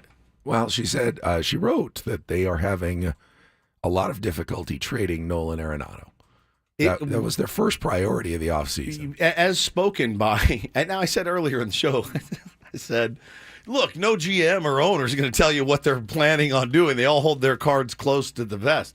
Not John Mozeliak. He is maybe the exception to the rule. As he came out in the winter meeting, he's like, yep, we're going to trade Nolan Arenado. So if there's any takers out there, let me know. That is not close to the vest by any stretch. And I think it's a mutual. I think it's a mutual thing. Nolan wants out, and they had the trade worked out earlier with the Astros, right? And he nixed it. They've been talking with the Red Sox, but now it feels like the Red Sox are kind of backing out. Maybe pivoting to an Alex Bregman. Yeah, and moving on. And the Cardinals are kind of in this situation where they're not really finding any takers, but they are truly trying to lower payroll. They're scaling back. This is a rebuilding year for the St. Louis Cardinals, and it's hard to do that without shedding some of your higher-priced players. Now, was Goldie? Goldie was a free agent, right? Yeah, when he signed with the Yankees over the break. But Nolan is not a free agent. He's making all sorts of. It's weird though because he's making all sorts of concessions. He'll go play other positions. He'll play first base. He'll do this. He'll do that. Well, they had you locked in, and you could have been traded to the Astros, and you said no. So whatever it was about that organization that he didn't want to be a part of, he didn't want to be a part of, and. I don't know, man. I don't know where the right home for Nolan Arenado is. I have my suspicions that it could be L.A. waiting it out, and they have so many pieces, Benny, that they can trade right now. They just DFA'd their former number one prospect. They have a glut, and I think there's one more spot on their 40-man, if I'm not mistaken, to maybe add a Southern California kid in Nolan Arenado to play third base, which, again, I think his best days may be behind him, but we've seen guys go there and play very well, too. But I don't think San Diego's a fit for Nolan Arenado. I would not want to give up anything at all for Nolan Arenado. I really wouldn't. But, yeah, how do you go into camp if he's your third baseman after all that's been said and done? I mean, Katie says that the Red Sox look like it's the last chance, and that last chance seems to be fading away. So maybe the Dodgers aren't showing interest, or maybe they're keeping it really close to the vest and, will swoop in at the last minute. But, the Cardinals are going to have to figure out what they're going to do. And, I mean, you can't, if he's on your team, you have to play him. You can't just not play him. Of course. But if you're trying to rebuild with younger players, he's also, blocking your plans. So it's an awkward situation that the St. Louis Cardinals have found themselves in here in the offseason. And that was always their number one priority was dealing him, and they've been unable to do it. A lot of people in the chat have theories about your lack of voice. Somebody said maybe you were eating a candy cane too enthusiastically, and some said that the Tuesday night karaoke needs to end. I did text you last night. It's the women, it's the sex, the drugs, the alcohol that is really wearing you down. You need to take no doubt that that's all true. Yeah, you need to take better care of I've managed for so long. It just feels like, why now? We all run out of gas. Sex, drugs, and yacht rock it's a lifestyle that can only go on so long, dude. So, and you're a trooper for being here, though. So we got Sammy Levitt's going to come by and help us out a little bit. Sammy's coming by. I have to tell you guys what happened to me yesterday. I got my ass kicked by a tier 1. Straight up. Got my ass kicked. In what? Physically. Oh. By tier 1? By tier 1. Not an angry in Dodgers fan? Did you meet someone? I did not go to Ian Way. I got my ass kicked by tier 1. I'll explain next. And I'm hurting.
All right, we're halfway home on a Wednesday. Ben and Woods, 97.3, The Fan. Great to be here with you this morning.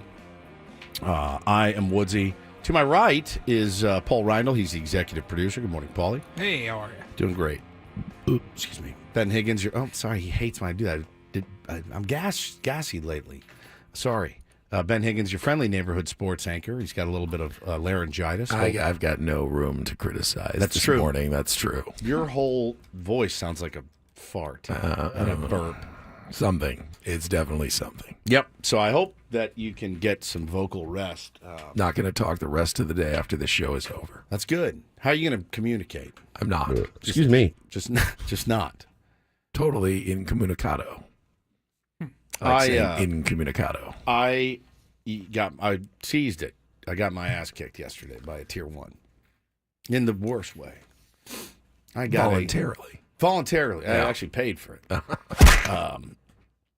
Got a DM a few weeks ago from a tier 1 Brent, and Brent's like, "Hey man, hear you talking, on the show." He goes, "I'm a personal trainer. Would love to train you." You guys know I have a hard time saying no to Yes, people. you do. More than maybe anybody I know.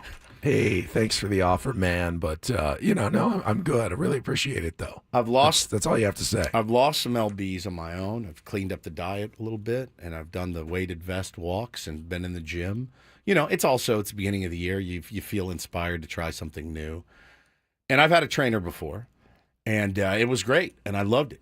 And it was a lot. And So I get the DM from him, and I said, yeah. It wasn't like a push off, but it was like, yeah, after the holidays, let's reconnect. And to his credit, he reached back out and said, hey, how does Tuesday work? And I said, oh God, I'm in. I got to do it. So I said, I'm ready. Now again, I've been working out, walking the neighborhood with the weighted vest on, cleaned up the diet, been lifting weights a little bit. And I DM'd him yesterday during the show. Yesterday was a tough show, and I didn't get a lot of sleep the night before. And I said, what do you have in mind for today? He goes, dude, easy. Just a full body, 40 minutes, in and out. You'll be fine. It's light, very light. I go, all right, that's right up my alley. Light and quick. I said, where do you train out of? He said, PB. He's got a gym that he trains out of in PB. And I said, okay, 20 minutes from the station, but I've got time. I don't have to be at pickup or anything like that till later, so we're good. So I drive out there and walk in, and he's with another client, and I got about 20 minutes to spare. So I foam roll and stretch and do all the things that get on the treadmill, get the heart rate going. Walks up to me and says, all right, let's get this thing going. Keep it light today, kind of an intro. Like, great. Tells me, he's been listening for a while. He's got a 9-year-old son, and we're chopping it up. He's like, jump on the rower and give me 400 meters. I hate the rowing machine. I'd rather do a night in jail than to get on the rowing machine for even 400 So why meters. didn't you just say, I don't like the rowing machine. Can we do something else? Because he's the trainer. He's the boss. No, All right, how about some sit-ups? Nah, I don't like those either. You are the boss. You're paying him. No, that's not. You're paying him. I'm paying him to get me in You're shape. afraid of looking weak in front of a love tier the rowing 1 and a machine. trainer. You're I afraid. hate the rowing machine so much. Just say It's that. one of my favorite machines. I hate it. Just say that. No, I can't. You wouldn't say it. It's like as full body of a workout as you can get. So I rip 400 meters, and I am already, and I'm trying to stifle the breathing. He takes me over to the hack squat machine, and I have to do 15 hack squats. Now get really deep, get low. The hack squat, you squat down. It's like you're on an angle, and then you squat all the way down. Your knees go below 90 degrees, and then you go up. 15 of those. My knees are knocking together at this point. I'm done. I'm exhausted. All right, give me 20 push-ups. Oh my God, I'm so weak and powerless. Here's my 20 push-ups that I had to break up. All right, now we're gonna do some straight leg, bent over rows. One leg out, and you do rows. 15 each arm. Then you got to go over and you got to do a minute plank. All right, so I do that. That's one set. I had to do it all over again. Ooh. Now, what happened to me when I went down to do my first set of push-ups, I tweaked my hamstring. Hey, Doing a push-up. doing push-ups. So it was the getting Down. It was the getting down after the hack squats to kick my legs out. I tweaked my. So it was a feeble injury, not It's a workout injury. Feeble Okay. injury, not a. God, Woodsy was threw up so much weight that he tweaked his hamstring. It was literally just getting down to get in push-up position. I tweaked my hamstring and my groin. So the first thing I think of is like, we were supposed to play golf tomorrow at Torrey Pines for the Farmers Insurance Open Media Day. It's something we look forward to as a show every year. I can't play now. I can't swing. He kicked my ass in that workout so bad that when I left, I had to drive from PB back to Encinitas. This is 25 minutes. I couldn't even see straight. My eyes were like crossed. I thought I was going to throw up. I went home. No one was home. I got in bed and fell asleep for an hour and a half. Just sacked completely out. Sweat and all. Hannah doesn't know that. Didn't shower. Just got right. I couldn't function. I couldn't eat. I couldn't do anything. I mean, you're not training for an Iron Man. No. But that's not an Iron Man. That's any grown man should be able to handle that. You're never going to be in the Mr. Universe No, competition. but why did you go so hard? There's no reason. I didn't. You don't It's need not to go that hard. It's not a hard workout necessarily for someone that's not a weakling, out of shape turd.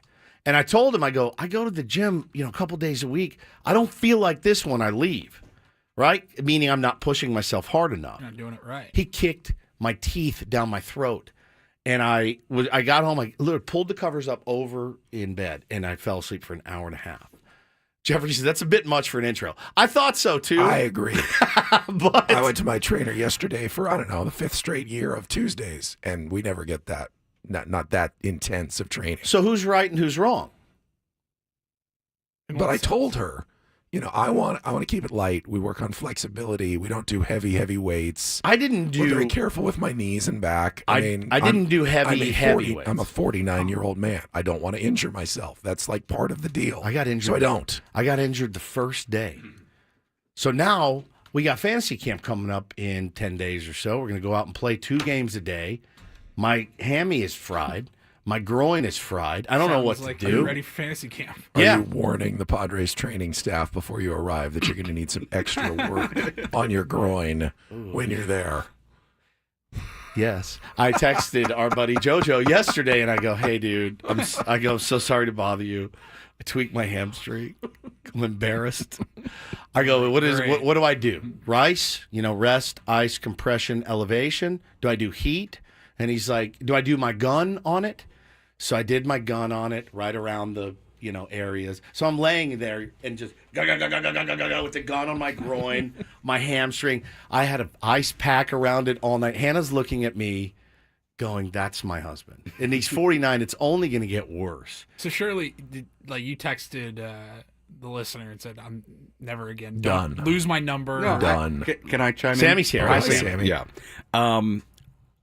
I think it was probably an appropriate workout that you're just not accustomed to. Because when I've done Orange Theory, and I've gone for the first time in a while, and that's happened a couple of times where I don't go for a long time, that first one, second one back, not only is it physically grueling, demanding, I feel like I'm going to pass out. Yeah. But I'm sore 3-4 days. The funny thing is, So I'm really not sore. Okay, that's interesting. It's just my hammy and my groin. Now, can I say something else? Now, right, because you're talking about a pulled muscle, whatever situation. No, he says that's your problem. Your hamstring isn't in your groin. I understand that.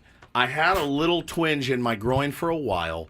It's all connected down there. All of it is connected, right? Like shoulders, knees, and toes. If your knees hurt, foam roll your quads, right? These are all things I learned. Your back hurts, foam roll. I carry this lacrosse ball with me everywhere. And if your back hurts, smash your glutes. Like I learned this stuff years ago. It works. But my groin and my hammy are really tweaked. But here's what I wanted to tell you guys too. So the gym again was in PB. Right. So I show up, I'll tell you, it was like Ocean Pacific. Does that sound right? Hang on. I'll tell you right now. Was like a CrossFit type place? No. It's a gym. They got everything. It's Ocean Pacific Gym and Wellness. Okay. And you walk in, it's at the top floor of the strip mall. They got, bro. Oh, yeah. On Mission Boulevard. Yeah. Yes. And I know where it is. when I'm warming up, I looked outside and there were literal dudes with their shirts off. Oh, yeah. That were, yoked, and they're just, and I'm like, oh God. So the anxiety started to kick in too. I had more hair on my legs and body than any other person in there. Oh, yeah. I was the only person in there in pants. Every man that was in there had shorts that came up to here. Short Short as can be. Yeah. Some of them shirtless, all of them tan, all of them good looking. I come in bummy ass sweatpants and a t-shirt, and when I walked out of there yesterday, I was like, I just felt so out of sorts. I did make it through. I made it through the workout. So, Paul, you asked, did I must have told him to lose my number. Yeah. No, I signed up for 4 more sessions. So I got 3 more of these to look forward to. He was great. He's great at what he does. He kicked my ass. I think it'll get easier. I think this was probably now the tweaking of the of your hamstring. That's I'm not great. so bummed. Yeah, I'm so bummed. So if you are still hurting for fantasy camp, that'll be an issue. It will. I think I'll just wrap it tight, you're play gonna have first to get through base. it, Yeah. You did say something that resonated, though, when you said you absolutely hate the rowing machine. I hate it. I hate the rowing machine, We all too. have Yes. that one exercise that we despise. Some of us right? have like 12. All right, well, let's share those when we come back. There's something you said as a part of this whole story that I want to explore. Okay. All right, As and somebody who's we not also married. need a contestant for Take on Woods. If you'd like to join us, 833-288-0973. Chance to qualify for a trip to Las Vegas in our musical trivia contest. That is coming up now. Call us right now, 833-288-0973. First, self-driving cars are no longer science fiction. They're on our roads right now. But have you considered the ethical dilemmas they present in an unavoidable accident? How does a car decide who to protect, passengers or pedestrians? These aren't just philosophical questions. They're real issues that could affect your safety and legal rights. At the Barnes firm, they are deeply engaged with all of these issues. They understand that while self-driving cars actually aim to reduce accidents, they're not infallible. Issues like software glitches, sensor failures, hacking can lead to serious accidents. So they have a team of expert attorneys ready to handle these complex cases. If you are in an accident with a self-driving car or you're a passenger in an accident, you need a law firm that understands these unique situations. Please give the Barnes firm a call. Set them up with a free consultation at 1-800-8-MILLION or go online to thebarnesfirm.com. You need an attorney that's going to support you and advocate you in every step of your case, and that is the Barnes firm. Don't face it alone. Call 1-800-8-MILLION or go online to thebarnesfirm.com. Could be the best phone call you ever make.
Jamul Casino.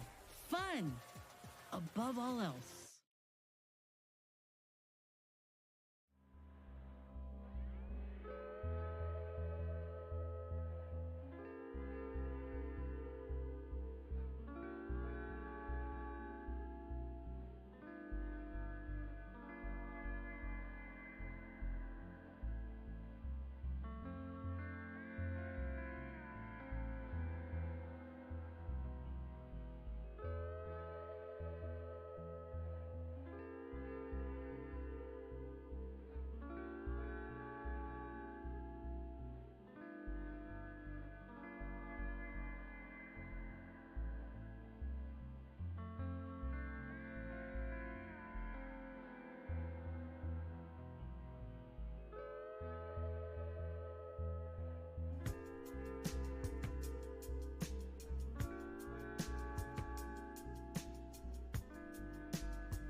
Seeing some, am I getting worse? Seeing some, just keep it low.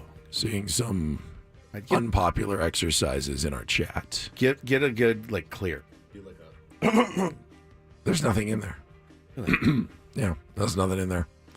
Your throat doesn't feel swollen? Not really, no. Candy Morales with a home run. Vladimir Guerrero had key hits along, along the way. I didn't have my headphones And the on. What Angels was it? batting- Paulie, you know that's not a sore throat. That's nut skin. That is a peanut that got caught in his throat. And it Lisa was- says running. She will only do it to avoid danger. In exercises that you, I hate lunges so much. I hate so that much. I rower. hate lunges. The rower I hate the rower. They're the worst. So I just don't do them. Lunges. Oh, so you don't do them. I just don't do them. I just decided, you know what? We did it for like a year, and I go, I hate these. And I told my trainer, I don't want to do them anymore. I don't mind And we don't. lunges.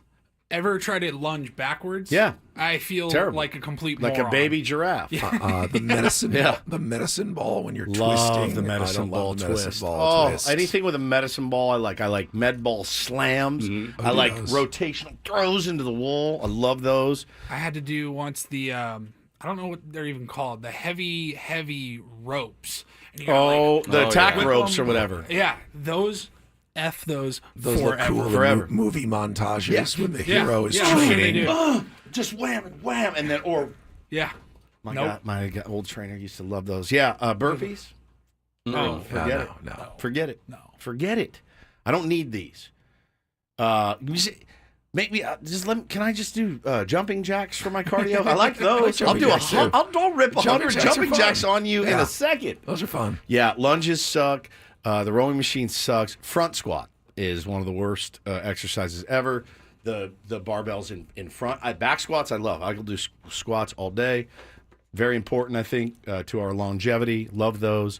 But yeah, anything burpee. I don't mind planks. I don't like sit-ups. I don't like push-ups. I don't like chin-ups because I can't do any. Oh yeah, that's true. Any. Have you ever? Does your trainer make you do the chin-ups with the big stretchy band that like They're Oh, assisted chin-ups, and you're in the gym. Well, you don't. You work out in her garage, No, but right? she's got bands, but we don't do chin-ups with bands. When I first went to the gym, that I Tie used a knot around the Yeah, bar. yeah, yeah. You and slide then it through, and then you climb step in. into it, and then you go, boing, boing, boing. Oh, these are easy. Look how good I am at chin-ups.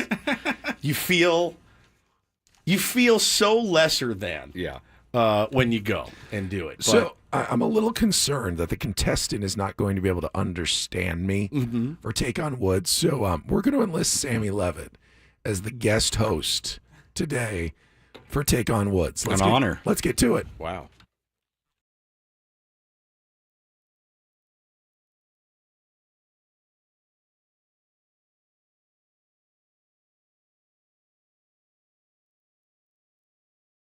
All right, Sammy, I'm going to pass over the microphone. You can tell everybody what they're playing for. Here's the sponsor. Here's the prize, and we will get you going here.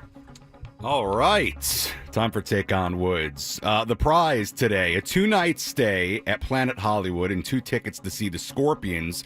Beat or tie Woods, and we will qualify you for a chance to win our grand prize. Like I said, a 2-night stay at Planet Hollywood in Las Vegas, 2 tickets to see the Scorpions, and a $100 gas card. Scorpions return with their 60 Years of the Scorpions Las Vegas residency show, live February 27th to March 11th at PH Live at Planet Hollywood Resort and Casino. Tickets on sale now at Ticketmaster.com. Very well done. All right, we begin things. Oh, I need, let me put on Woods' headphones here. Hold on. I need to get a call. All right, now I can hear our caller. We begin our first contestant, only contestant, Scott in Scripps Ranch. Scott, hello. Morning, Sammy. How are you? Oh, I'm doing well. My best Ben Higgins impression. Are you ready to take on Woods today? Yeah, let's do it. Okay. Ben's Gotta pick a gonna. category. Okay, let's. Where are the categories here? Here. Okay.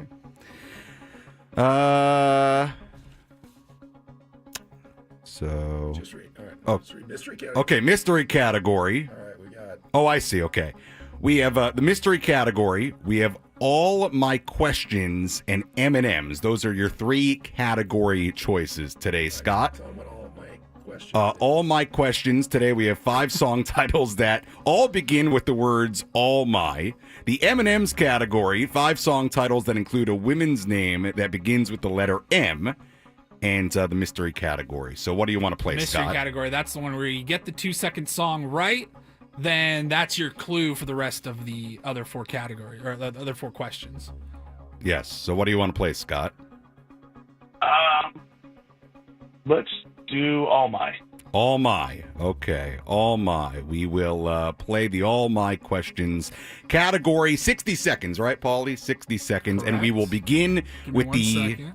2-second song when Paulie is ready. Title and the artist. Title and artist. We need the Title and title artist. and the We need artist. Scott. Title and artist when we play the 2-second song. We will begin, though, with the 2-second song when Paulie is ready. If you pass, we'll come back to it later. You got it. Very good. All right, Scott, are you ready? Yeah, let's do it. All right, here's your 2-second song. Need the title and the artist. 60 seconds on the clock. Here we go.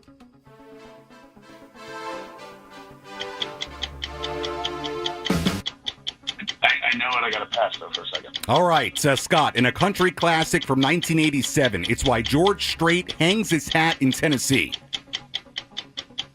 Next 11 seconds. All right, correct. Which 1998 hit for Casey and JoJo was the R&B duo's most successful release? All My Life. Correct. Close your eyes and I'll kiss you. Tomorrow I'll miss you is the first line from which 1963 Beatles classic?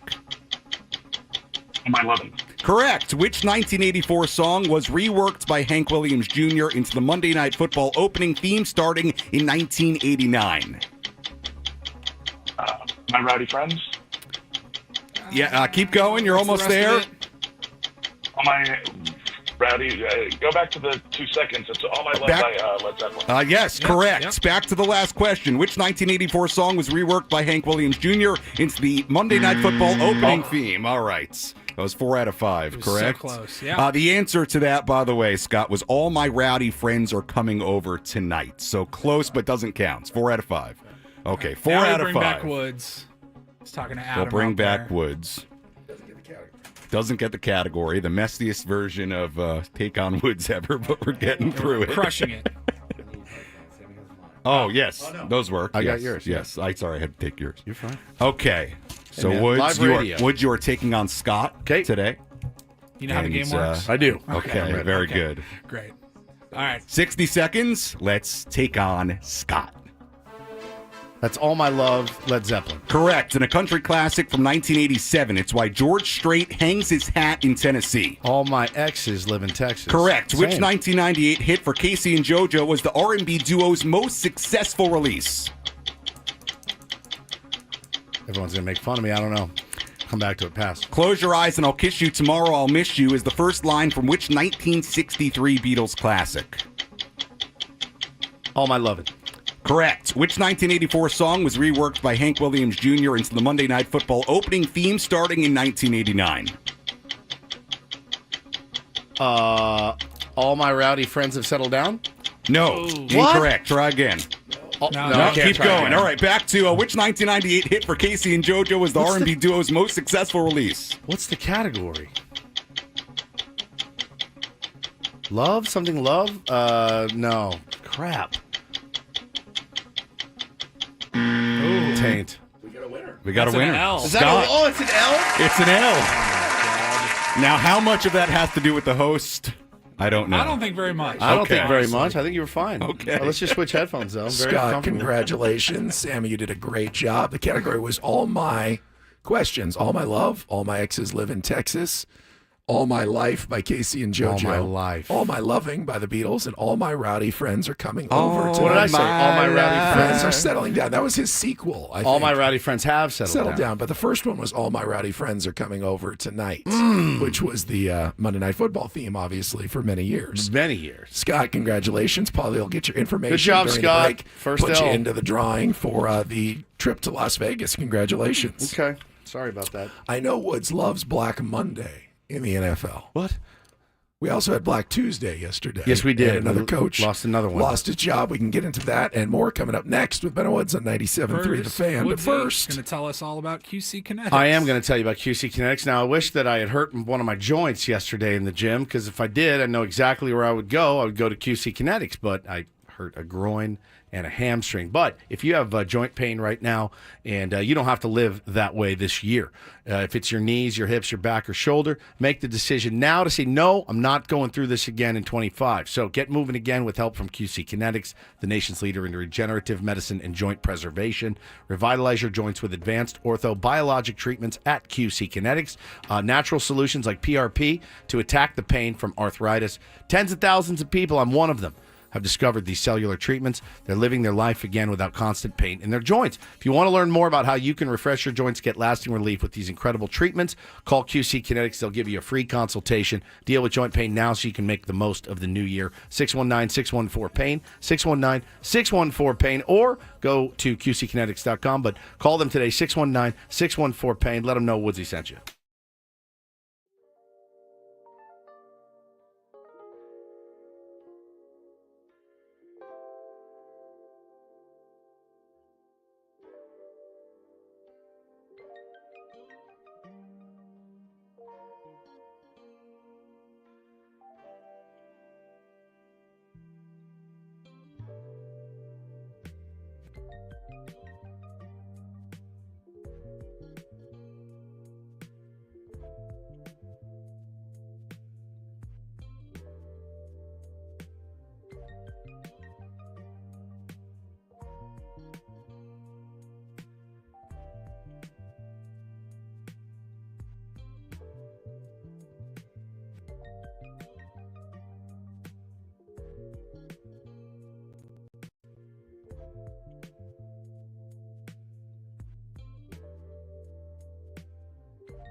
Congrats to Scott for his victorious performance on Take on Woods. And Sammy, great job hosting. Oh, Great job. I think it was like a B- Par for the hosting course job. today, guys. You filled in when necessary. I just have to talk too slowly and deeply Yeah, just to really deeply. be a host today. You're doing great. Thanks. I'm having another lasage. We can all hear it. Yeah, we Sorry, hear, I thought hear it- you sucking on your thought it lasagna. would be done by now, but on I'm the still air. going with the lasage. Well, Black Monday, we thought maybe everybody was safe that made it through Black Monday, but not Antonio Pierce. No. Are you ready for the football? That was one of the take on It Woods sure questions was. too. Tom Telesco stays, though. Yeah, as general manager of the Yeah. Raiders, Was Antonio Pierce. He wasn't his guy, right?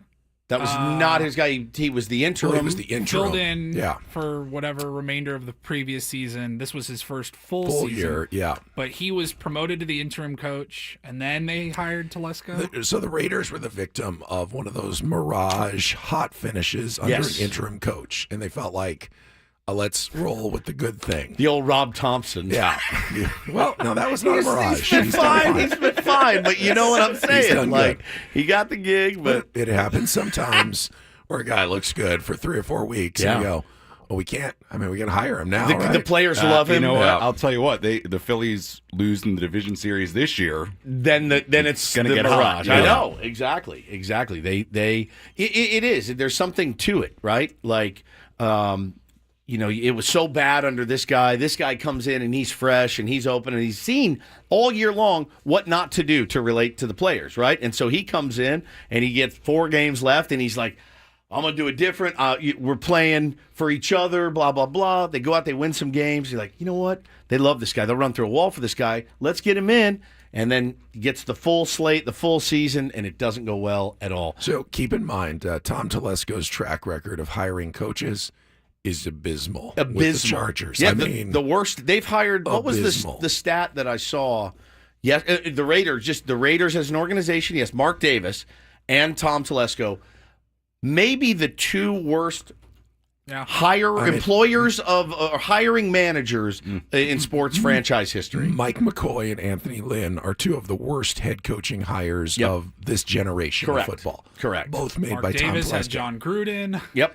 So the interesting part about this head coaching search is that Tom Brady will reportedly be playing an active role, Very active participating in. You would think that Tom Brady's opinion is going to carry a lot of weight with Mark Davis in who the next coach of the Las Vegas Raiders is going to be. Well, once again, man, we will see the age-old question in sports is just because you were a great quarterback, will that make you a great executive? Michael Jordan, not so much. Derek Jeter, not so much. Yeah. I mean, the list goes on and on and on down the road of yeah, man, just because you could do it at the highest level and do it better than anybody, how does that translate to the boardroom, the front office, the ability to go out and identify who's going to turn this franchise around? And I know Raider fans have to be, I mean, they're probably happy Antonio Pierce is gone, because anytime you have a record like that in a season like that, 4-13,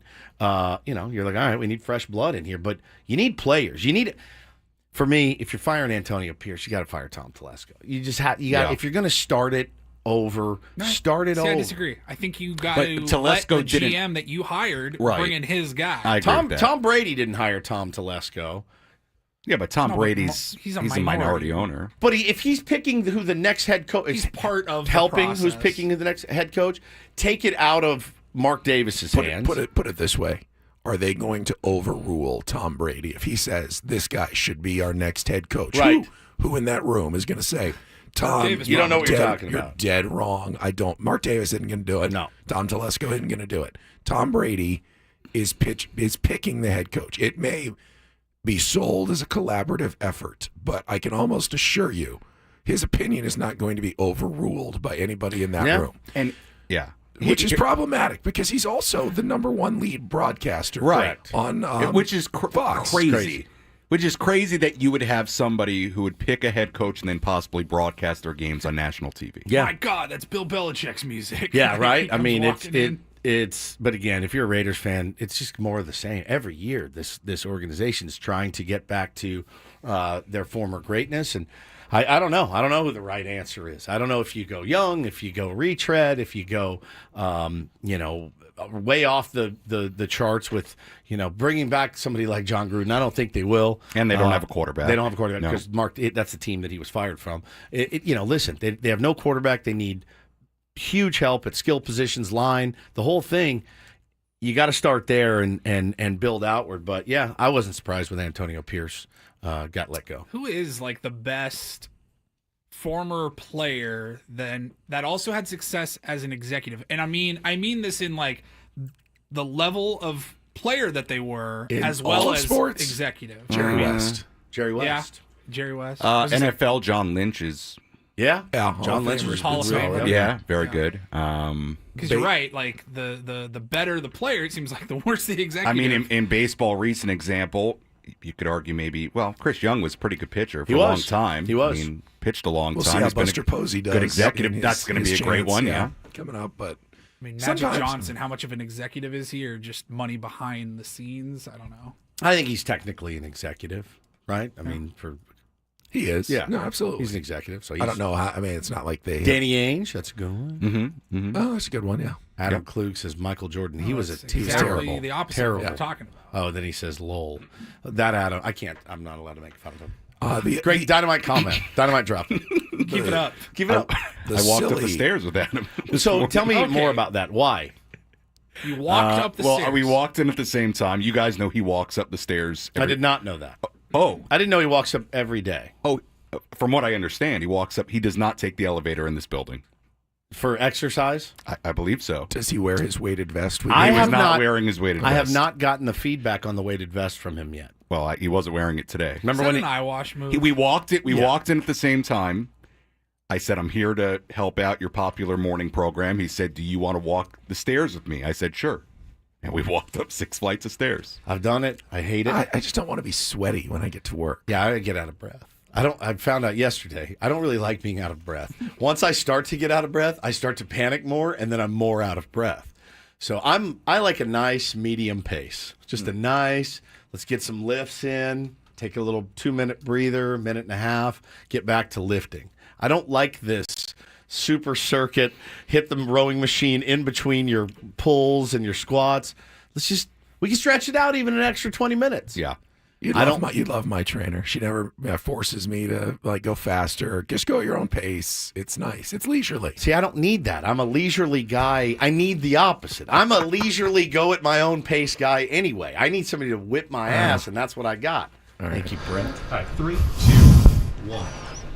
Catching up with Padres pitcher Michael King and the Padres dugout this about is to me. launch the Breathing? King of the Hill Foundation. We'll talk about that in a second. Isolated First, with it's great to see you breathing. again. Yeah, of course. I think it's been some spring training, right? So Where it was it this? 6.5 months ago when we first met you in the back patio at Peoria. It was a great conversation. As you look back now, what stands out to you? That's his normal breathing. It is not. It's just It isolated. is It's just not. isolated on that microphone. It is Bit of a not. throwback. That was last summer. Yeah, we were interviewing Michael King I was in much worse in the shape. dugout. then. Yeah. I was 20 pounds heavier then. And the technical reason behind it is we had 2 mics that were fed into our little recording machine, So embarrassing. but they're on separate tracks, essentially. So I had one, call it a 10-minute clip of Ben's microphone and Woods' microphone. We mix them together. That's Right. what you end up hearing at the end of the day. But when I was going back, I just pulled only Woods' microphone. And when he's not asking a question, that's... All right, 3, 2, 1. Catching up with Padres pitcher Michael King and the Padres dugout about to launch the King of the Hill Foundation. We'll talk about that. It's unbelievable. Just morbidly obese. I'm sitting in my house, I'm editing this, and I go, oh. I'm like, what the hell is that? Oh, I hate it. God. That's what he said. It sounds like a pug. Everyone loves bugs. Good.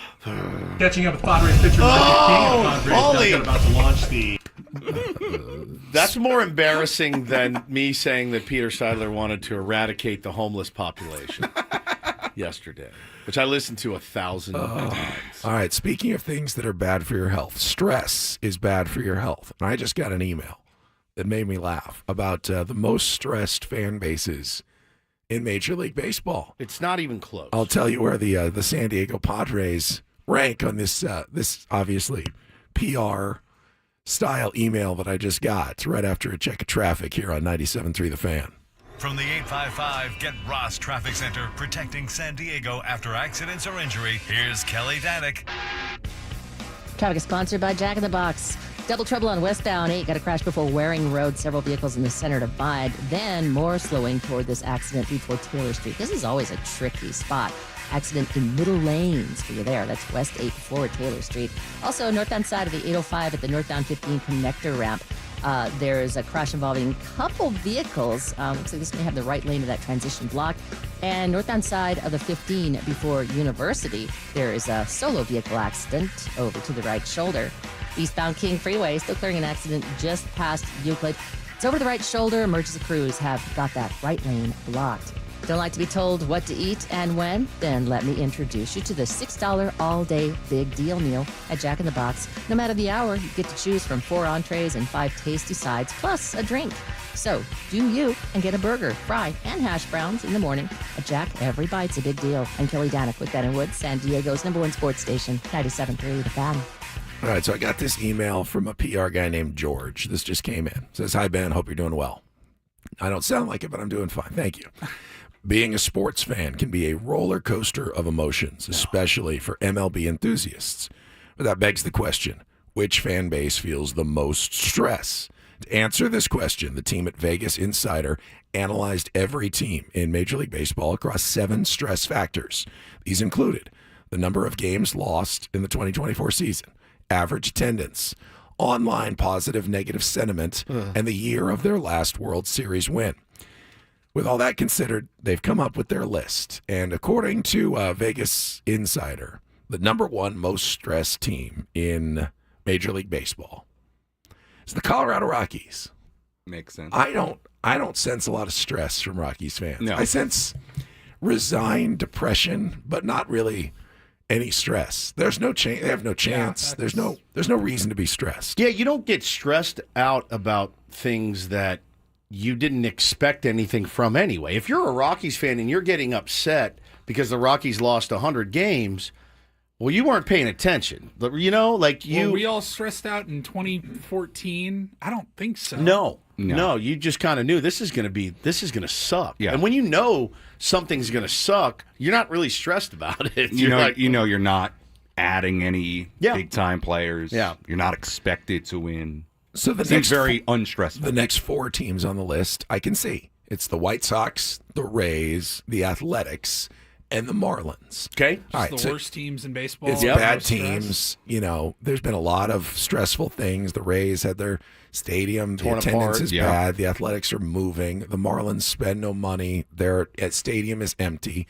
Makes a lot of sense. But when I was looking at the metrics, I realized, well, the Padres really shouldn't. The only thing that they don't do well, right, is the World Series. World they Series, won yeah. that, but last year they had a good season. The attendance is always great, so they should probably be pretty low on this list. But they come in at number 9. And the reason is, Top 10, yeah. according to this email, Probably is the that online presence. the Padres have 152,900 negative mentions online. Oh. In fact, a whopping 43% of all online comments are negative, showing that fans are often unhappy with performances. So apparently, around Major League Baseball, we have some of the most negative online fans in all of baseball. I mean, Did you believe that? I live it. I live it every day. See it on social media. These guys are this, they're that. You know, Would you say they're negative or passionate?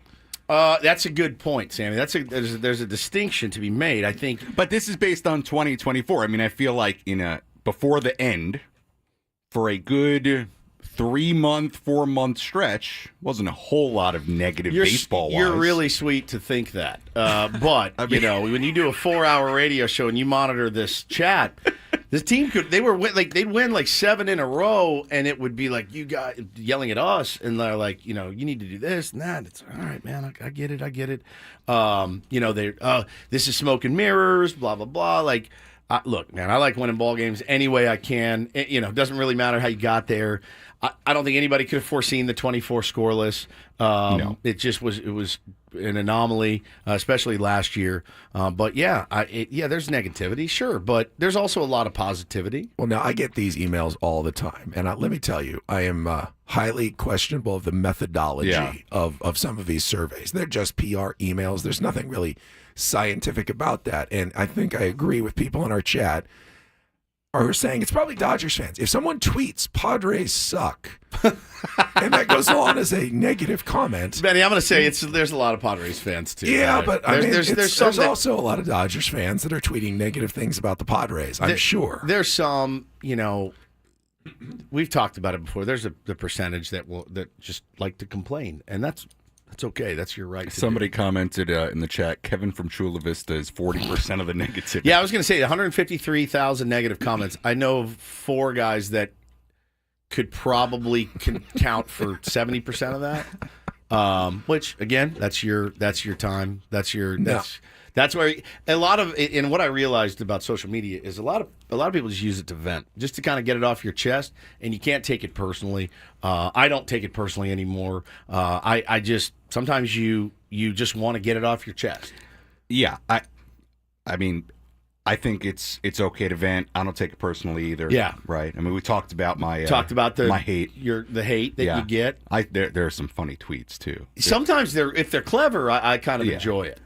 But you can't take it personally. It's just words. No, there's only one big market team that came in the top 10 of most stress fans. Would you like to guess? The New York Mets. Yankees. That's what I was going to say. Easy. A team that made it to the World Series last year. The Mets? The Mets. They didn't make it to the World Series. No, they made it to the championship Series series last year. Yes, the championship series, the Mets were number 10 on the list of most stressed fan base. Easy. I can see it. Yes. I can see it. Not the Phillies, their fans are always... With the expectations comes stress. Yes, right? Yeah, with expectations. But I do think there is a delineation of passionate and negative. And I know fans that are negative, but the reason that they're negative is because they care and because they're passionate. So I totally understand that perspective. I think if you are a baseball team, you would rather fans be passionate, quote unquote, or passionate / negative than apathetic, than not care. Apathy is the worst quality a human can have, especially when it comes to a sport. And I don't want to tell you how to fan. You can absolutely be negative and critical all you want. That's your right, and that's fine. Don't be stressed about it, though. Yeah. It's not your. You don't own the team. Zach You're not says employed by the team. Don't be stressed. Be mad, fine, but don't be stressed. Zach says it's like the guy who never gets any. Then when he finally does, he turns into a happier person. If we ever won a World Series, a lot of the frustration would dissipate for a long time. I want to agree with you, Zach. I do want to agree with you. In a perfect world, pie in the sky scenario, you win one World Series, we all say it. All I need is one. All I need is one. It ain't going to be enough. Well, the Angels, aren't in the top 10. Are they not? They're not stressed at all. I guess they're not stressed. I would be. I mean, that World Series was 20-plus years ago. See, Angels fans, I think, were probably apathetic. They're apathetic, I think.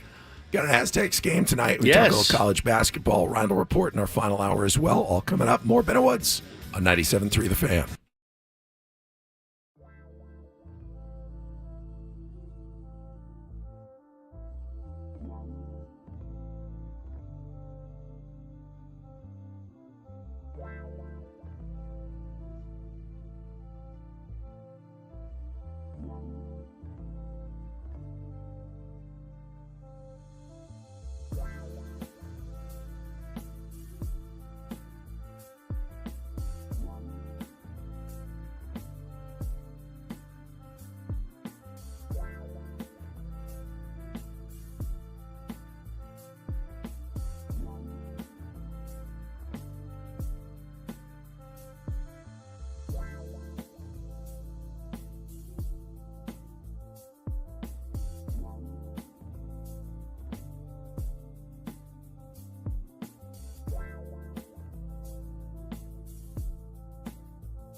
also just let the music bleed, too.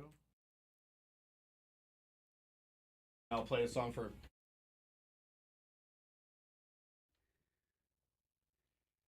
9 o'clock straight up here on 97.3 The Fan. Welcome back to Ben and Woods, the very popular morning program here on San Diego's #1 sports station. Sam Levitt with you, alongside Stephen Woods, friendly neighborhood sports anchor Ben Higgins, and Paul Reindl, the executive producer of the program, also the imaging director of 97.3 The Fan. 1 hour left in the program this morning on this January 8th. I think we're having a good time. I think so, man. A 4-man show this morning. It's been fun. Ben Higgins, not necessarily under the weather, but struggling vocally is, I guess, the way to put it.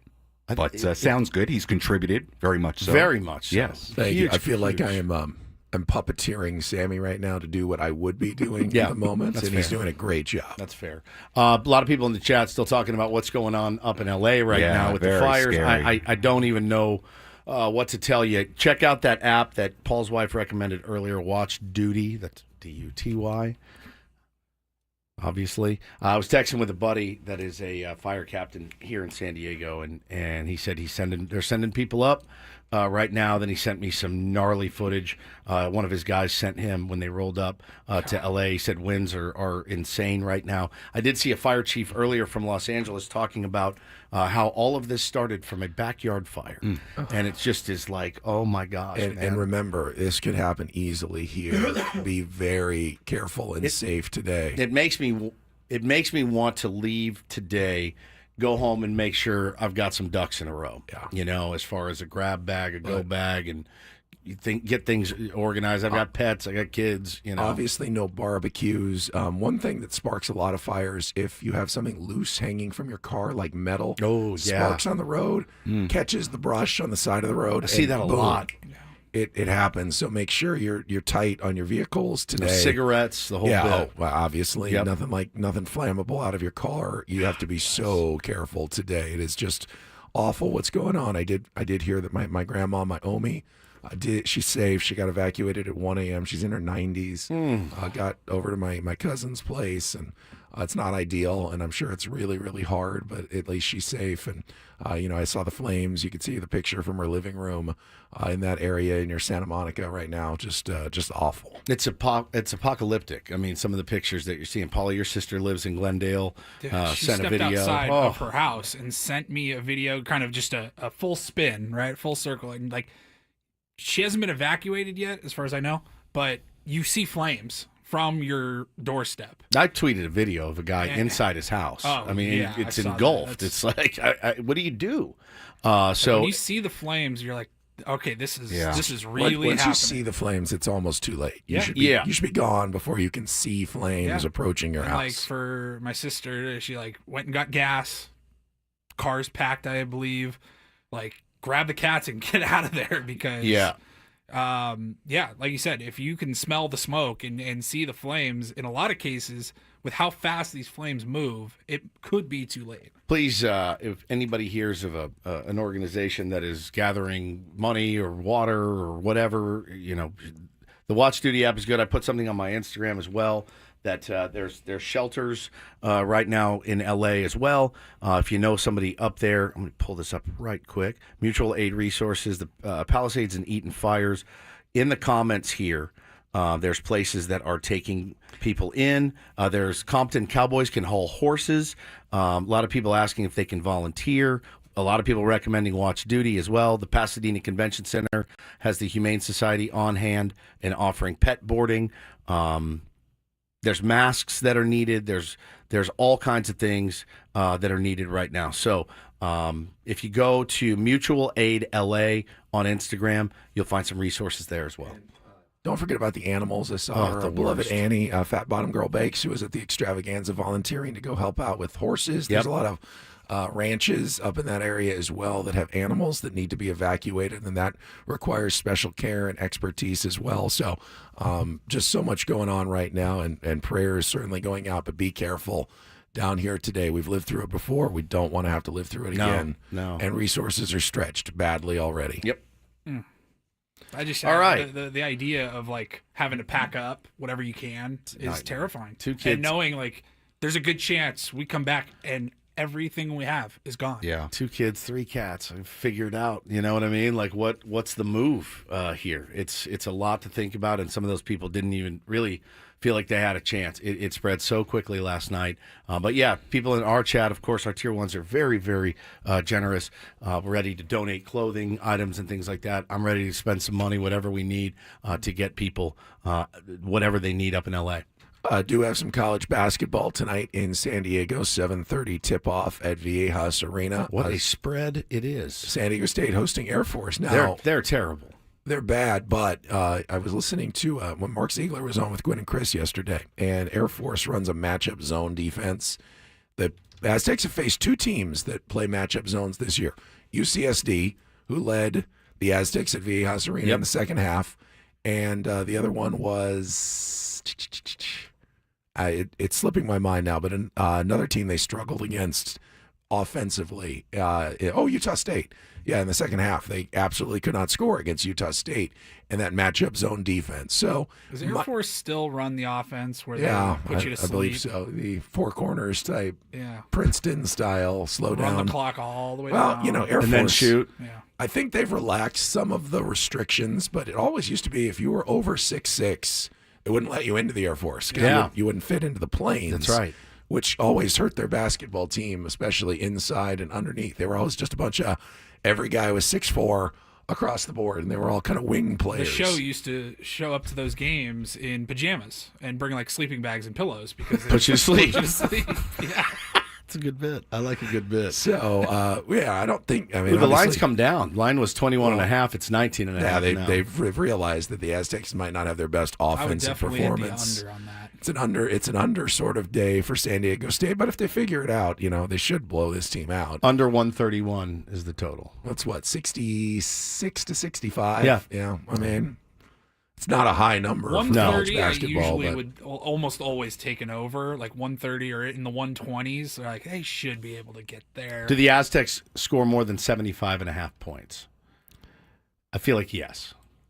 I don't know. I mean, if you're betting the under, then it's probably like 72-52 sort of thing. I mean, that would be my again, I haven't watched much Air Force. They're 3-11, yeah. So why would I? But I think if they still have that style of offense where they just put you to sleep, run the clock, it's tough to score against that. They have not been good at defending the 3-point shot, and it's the one thing that San Diego State has done pretty well this year compared to other Aztecs teams shooting from outside. So that's one area where they could light up the scoreboard is from 3-point range. But if you're not making those shots, it could be an ugly, low-scoring game tonight at Viejas Arena. Yeah. All right. Well, yeah, it's hard. I'm listening to you talk about this, and I'm looking at my Twitter feed of just apocalyptic fires going on in LA. It's weird to like have to focus on sports on a day like this, but obviously we have to. We've got 50 minutes left in the show, but we'll be monitoring this situation going on all day. And if you hear anything of a way that we can help, again, please let us know. USD plays at Gonzaga tonight, number 18 in the country. I would imagine that's a huge spread. And then tomorrow, the other team that's been having a great season here, UCSD, is home to Cal Poly. Now, I heard this. I hadn't heard. This is a dangerous game. Cal Poly has lost 48 straight Big West games. Oh, my goodness. That means they're due. But they took UC Irvine, the preseason favorite, to overtime. So they're not a bad team. And UC Irvine's coming to UCSD on Saturday. So you don't want to overlook the struggling team in favor of the big matchup on Saturday. You got to be careful with that one. So Cal Poly has not won a conference game in more than 2.5 two full years. seasons. Yes. 2 years. How is that possible? They're not good, Sam. They're not good, but they're 6-10 this year, and they just started conference play. They will win a conference game this year. I'll go and make that prediction. Just don't make it be tomorrow with UCSD riding an 11-game winning streak. They received their first ever vote in the coaches poll, top 25, and they're currently ranked number 7 in the mid-major top 25, and they're currently included in everybody's bracketology right now as the 12 seed, I think, for Joe Lunardi in the NCAA tournament from the Big West. Is tonight the Dutcher bobblehead? Is that tonight? No, that's next week. That's next week. That's next Okay. week. I was going to say, we definitely want one for the studio. Where is Cal Poly? Well, there's two. There's San Cal Luis Poly San Luis Obispo? Obispo and Cal Poly Pomona. And this is which the one? San Luis Obispo This is one. San Luis Obispo. They're the Division now, One school. their baseball program, pretty good. They're major leaguers. That have come Big from West there. is a great baseball conference. Fullerton, Long Beach State. That is a really good baseball conference. Not so great in some of the other sports, but really good in baseball.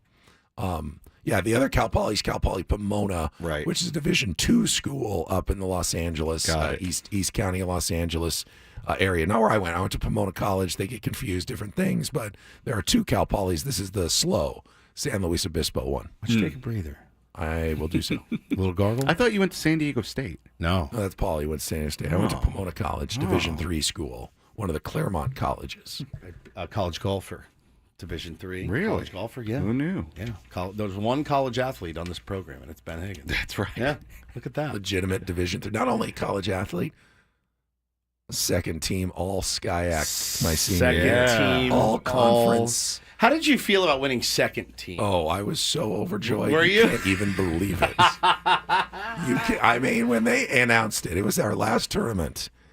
And when they announced the all-conference teams, and they go, it's second team, and they're going through names, and I'm not even really paying attention, and they go, yes, Ben Higgins, Pomona Pitzer. You lose your mind. Go, Huzzah! I'm an all-conference college athlete? Are you kidding me? Me. Look at my guy. I'm an all-conference college NCAA athlete. Yours truly. You must have gotten so much. You got a little medal. Oh. Carnal relation. I was going in a different direction. Do you often wonder what he was like in college? Almost more than I wonder. Exactly like I am I now. think he was exactly the same. Did you go to parties? Not really. Sometimes the parties were just right there outside my door, so you just kind of you ended up there, but I didn't actively seek them. Did you go to bars? Did you bar hop? No bars. No bars. No bars. Well, I wasn't 21 until midway through my senior year. Yeah. I mean, that didn't stop I know, really didn't stop anybody else you. in college, so just so you know. I like to follow the laws. You never had a of the fake state ID? I of think we've asked California. you. Never had a fake ID. Never once? Never once. Do you feel like you were missing out? No. On a college experience? Not really. All right. I chose my college appropriately. You It did. wasn't a party school at all. It was an academic school. It was pretty tame. It was not known for any of the wild behavior. Admittedly, I was not the craziest either, but I did go to. I was parties. the craziest that ever lived. I mean, but I had fun. Where did you go? Northwestern. That's right, Northwestern. Oh, The Wildcat. Chicago. I mean, you can't beat it. Great. Cannot beat it. I wasn't in the cool part of LA either. Way out in the suburbs. Yeah. It was like 45 minutes to drive into LA. Man, Benny, I feel like you missed out. I feel like you missed out on a lot, and that's why on this show the last But I 7 don't. years. But we do. Yeah, I know. It's not for you to decide. It's for us to decide. You know that he never rode a bike when he was a kid. Really? Never rode a bike. I feel like he missed out on a lot of. That seems very odd in It's California. very, very odd. Very odd. He never rode a bike when he was a kid. He missed out on all kinds of.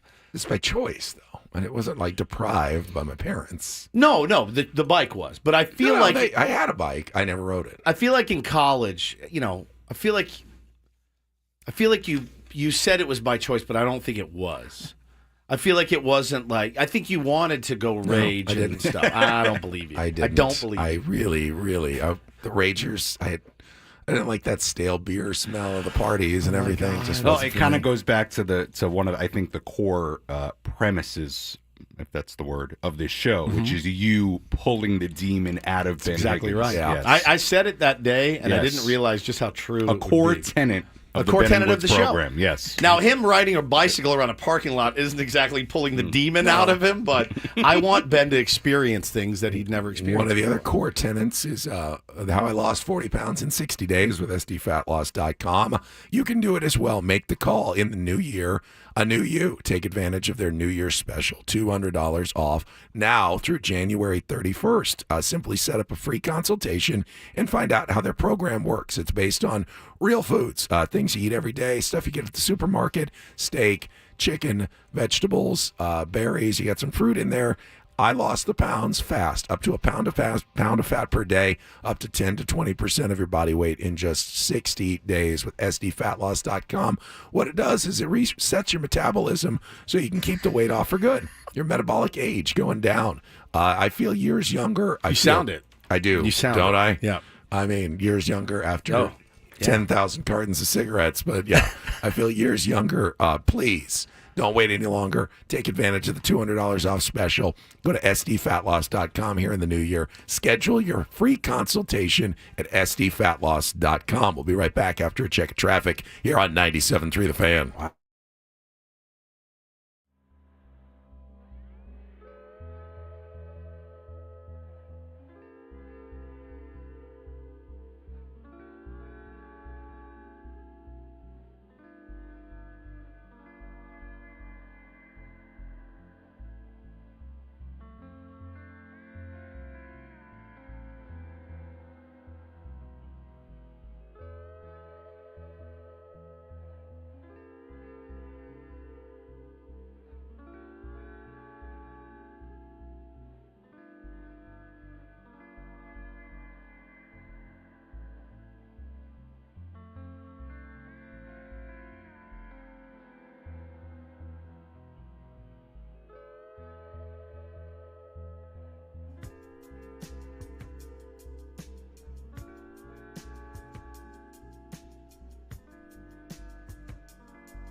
Hamul Casino. Fun above all else.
Everyone's trying to decide who I sound like this morning.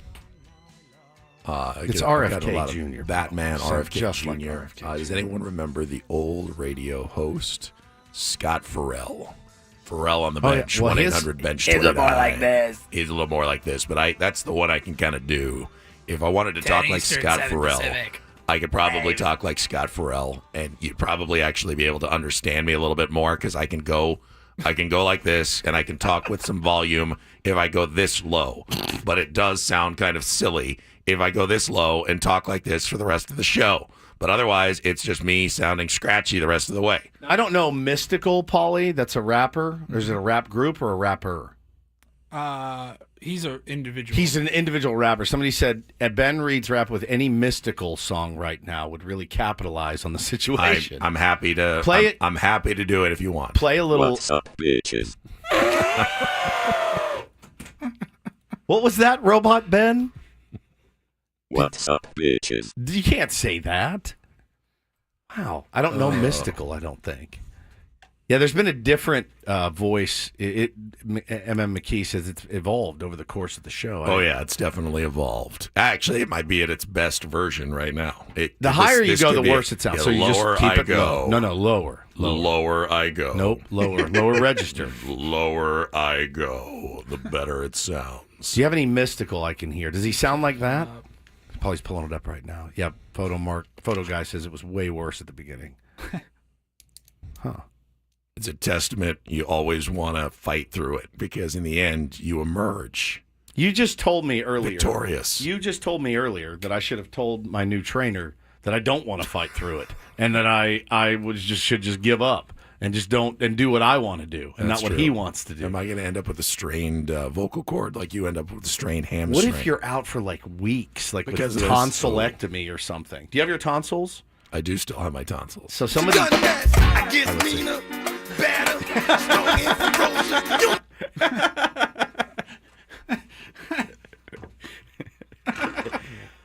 He's a little Ja Rule too. A little bit, yeah. My heart, my soul, whatever he says. Everybody that be living it up. So good.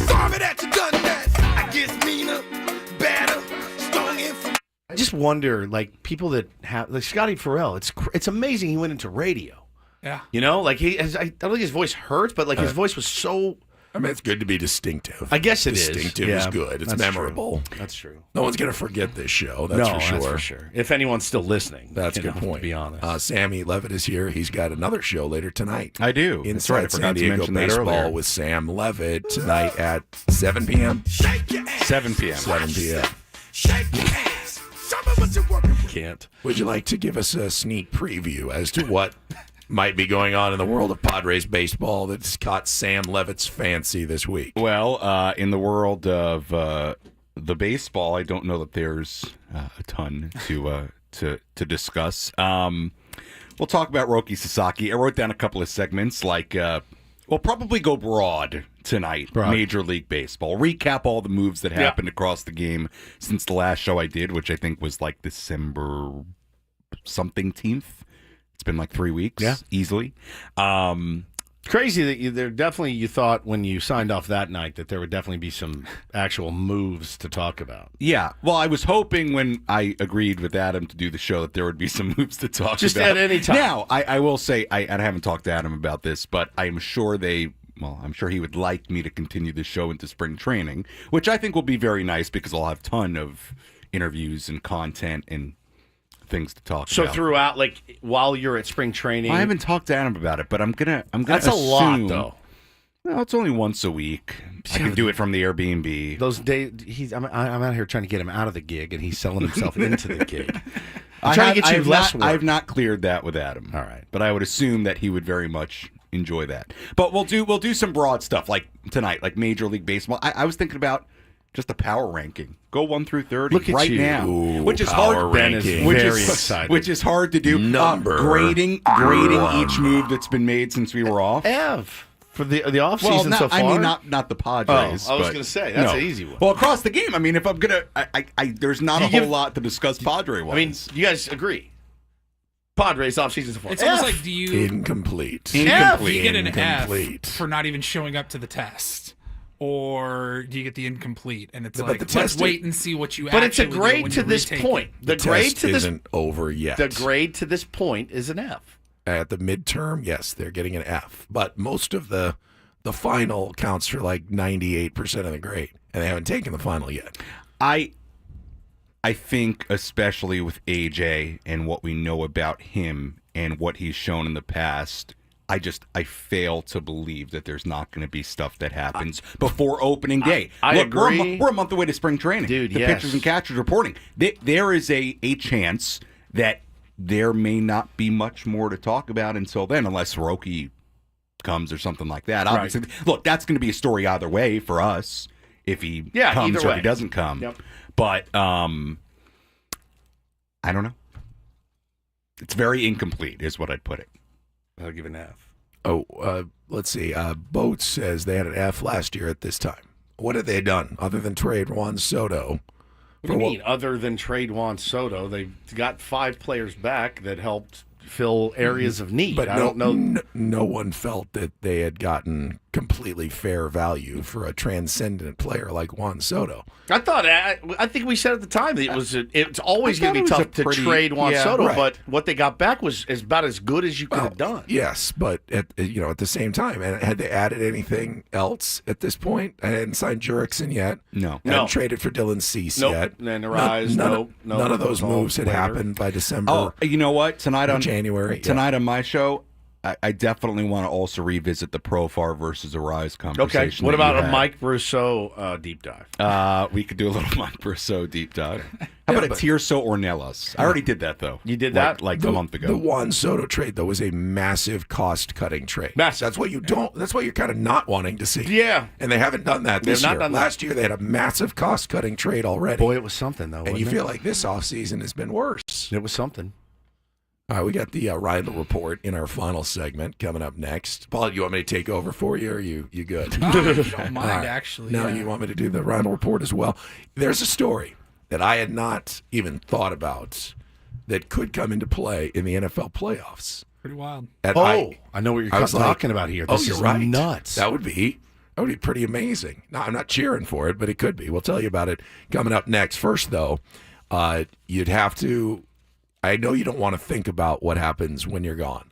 No one does. I didn't want to do it. That's why I hadn't filled out a will or a trust for 49 years. Same with Woods. I'm surprised that it took you this long. You're a very buttoned up, take care of business type of guy. I don't like thinking about negative That's things. And I didn't realize actually how important it was. Yes. I felt it was pretty, it's obvious what my wishes are. And Right. there's no one really out there to fight. But if you don't state what your wishes are in a will and a trust, your family could end up locked up in court for months or years with incredible fees and costs that go along with probate and dying intestate. You don't want to do that. You do not. Creating a will ensures that your wishes are followed, not the state's. Protect your legacy by taking control. And maybe you're like me and you didn't think you had much of a legacy, right? You're like, well, what are my kids actually going to get at the end of the day, or my wife? No, it's very, very important. Without a plan, people may argue over who gets the house, heirlooms, sentimental items, whatever. Those disputes can turn into gnarly legal battles, as we have seen. So what Ben and I did over the break was we went to Trust and Will. So want to get you guys, if you have a family, to go out there today and get your will done at trustandwill.com Did you know today. you're getting Delilah in my will? I am? You are. Oh, Yeah. yes. Good, It's good. going right back to you. And the Civil War pickle, hopefully. Go to trustandwill.com. Use the code San Diego, one word. You'll get 10% off free shipping of your estate plan. Once again, go to trustandwill.com. Use the code San Diego, one word, at checkout.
If you had the over 2.5, 3 hours for Ben Higgins, you have cashed your ticket cash this it. morning. Cash I'm it. still here. You can go now if you want. I'm still here. No, I'm not going to miss the run. I'm not going to miss the round. He's going to finish strong. I can just sit back and enjoy our final segment. What Paulie brings to the table.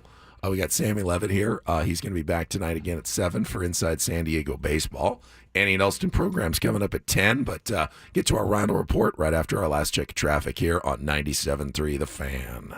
From the 855 Get Ross Traffic Center, protecting San Diego after accidents or injury, here's Kelly Danick. Expect some slowing into Hillcrest south on 163 past Washington Street. Several vehicles involved in a crash. Got the fast lane blocked. Emergency crews on scene. Also an accident in Center Divide on westbound 8 before Waring Road. And a crash clearing from the Carmel Valley Road off-ramp, northbound 5. I'm Kelly Danick with Ben & Woods, San Diego's #1 sports station, 97.3 The Fan.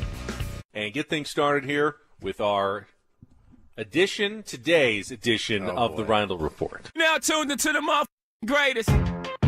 Welcome to the Roundel Report.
Really good job of replacing the teams that it lost that jumped over to the new Pac-12.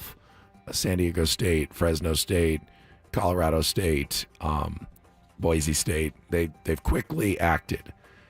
Remember, the Pac-12 still needs one more school to become football eligible for the NCAA to be an official conference. And the Mountain West has basically scooped up any potential candidates out there. So they're in a bit of a bind as to what's going forward. As for the fractured nation of college football, I hate it when a team plays in one conference in one sport and another in another sport. It's very confusing. I know it's unavoidable at times, but it definitely does not make it easier to follow the sports and your favorite teams. Sure does. Not knowing which conferences they're in at any time. Notre Dame's an independent in football. They play in the ACC. And every other sport. Yeah. I mean, that's at least it's not that hard. That one's simple. Yeah, But- that one's simple. Yeah. It's funny. I've sort of flipped on my college sports stuff in the sense of I think it really bothered me for a few years how different this all felt and how unnatural this all felt with schools in California being in the Big Ten, so on and so on. As I watch the playoffs and watch the games, it's like, does it actually matter? Like, just accept what it is. This is what it is. And I'm so grateful for the purity may be gone. Yeah, of course. It And just the is purity, what it is. accept it. The purity from sports left Yeah. long ago. Long Accept ago in every sport. So yeah, you have to kind of wear that a little bit as a college football fan. But I mean, I don't know. I don't know how much it's going to change my perspective of the Mountain West by adding Northern Illinois. I mean, it's not. It's not a great conference, and it's going to continue to not be It's a not a great needle conference. mover, No, obviously. No. But they're doing what they have to do. Doing what they got to do. You know where Northern Illinois is? In Illinois. Illinois. Is it the Where? northern DeKalb. Oh, it's spelled DeKalb. K-A-L-B, Yes. yeah. DEKALB. Spelled DeKalb. DeKalb. But DeKalb. I don't agree. Corn Just like on the bison. DeKalb. God, maybe you should have let him go home earlier. God. Dang it, Ben. All right. Corn on the cob. Yeah. 20 minutes. 20 more minutes, man. About 20 more minutes in a whole year. Maybe we suspend him for tomorrow at least after that joke. Corn on the cob. Go ahead. Yeah, what a transition. All right, I was scrolling Instagram yesterday and I saw this. ESPN posted it out. And it's, while maybe a bit of a far-fetched scenario, it is entirely possible that SoFi Stadium in Los Angeles could host both the AFC and the NFC championship games should the Rams and Chargers advance. A lot needs to happen, but it is possible. So the Rams, obviously, they need to beat the Vikings. They also need the Lions, the Eagles, and the Bucks to lose. Okay. Lions. So Rams win. Rams win. Lions, Eagles, Bucks lose.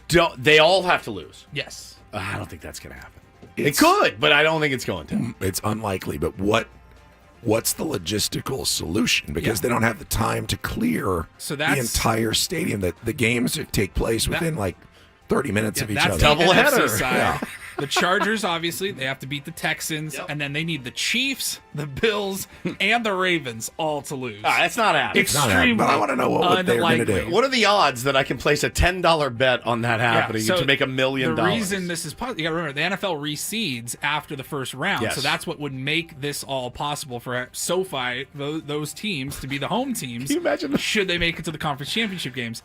Typically, the NFL, they do the conference championships are on the same day. Championships Sunday, it's like noon and 4 o'clock. Yeah, 3 noon and o'clock, 3:30. whatever. Yeah. Yep, noon and 3:30. So, in the past, I guess Roger Goodell has been asked about this because, like the Jets and the Giants, when they would share the sharing the same stadium, like different conferences, what would happen in this scenario? Don't have to really worry about it with those two teams. Correct. But, Maybe their media should be harder on them in New York. Yeah, true. It's Rams Stadium, so I assume they get first priority, right? So Goodell said that one game would be played Sunday and the other game would be on Monday. Oh. If this were to happen. So Sunday night, Monday night football. Monday Night Football Conference Championship. I don't hate that idea. I don't hate it I mean, either. you already have 2 weeks until the Super Bowl. Yeah. Right. It's Why not. don't You're they not do going to be that at a anyway? They should do that disadvantage. anyway. I like that plan. Let's to make that the Instead of regular. one long championship Sunday. Yeah. Let's do one game on Sunday, one game on Monday night. Make the Chargers play at midnight. Do a quick turnaround. Or at least a Saturday, Sunday. Yeah, night. Saturday, Back to Sunday. Carson for a game. Yeah, Carson. Those Carson days. Remember them well. Yeah, that's not going to happen. I mean, there's too many Snapdragon Stadium. There's too many really, really good teams in there that need to lose for that to happen. But it would be very funny. I unlikely. do like sports chaos. We all Oh do. yeah, that would be some serious chaos. All right, and then finally, it is Girl Scout cookie season. No, it's not. Is it? Just about. Ah! Yeah. I think it's actually going underway right now. Is it? But it goes in all the way through April. This is like this is my one vice. Just my one. Which do you like? All of them. How did you gain all the weight? Sammy, I like love Thin Samoa. Mints. I like Thin Mints, Samoas. Oh, I like the Tagalongs. Samoas. Yeah. I like. There's really not too many I don't like. Yeah. Well, let me ask you: do you like the s'mores cookies or the toast yays? I don't know. I don't know that I've ever had that. I don't like s'mores. They're relatively new, but the Girl Scouts have eliminated those two cookies. Not gonna miss them. But what they're doing, they've never done this. They've had other flavors, other types of cookies come in and leave. They are warning everybody in advance now that after this year's season, they're going to get rid of those s'mores and the toast yays, which I don't think I've had either of those. But toast yay. Never heard of that. It's a horrible Toast name. yays. Because they don't sell. They came around in 2021. Is it toast yas? Toast. It says toast dash Yay. yays. Yeah, Y-A-Y-S. Toast yays. French toast inspired cookie dipped in delicious icing and full of flavor in every bite. It actually sounds good. I've never tried that. I don't like s'mores really. I'm over. You don't like s'mores. s'mores? No, I'm over. No. What? No. You don't like making a s'more? No. Overrated. messy. Start a wildfire, Sammy. Yeah, oh, yeah, exactly. Dangerous. Yes, please don't make do them it right now. Yeah, make them over your gas stove. No s'mores. So yeah, it's the first time the Girl Scouts have announced that a flavor is going to be cut off, discontinued ahead of time to, I guess, give people that do like those flavors a chance to maybe stock up a little extra.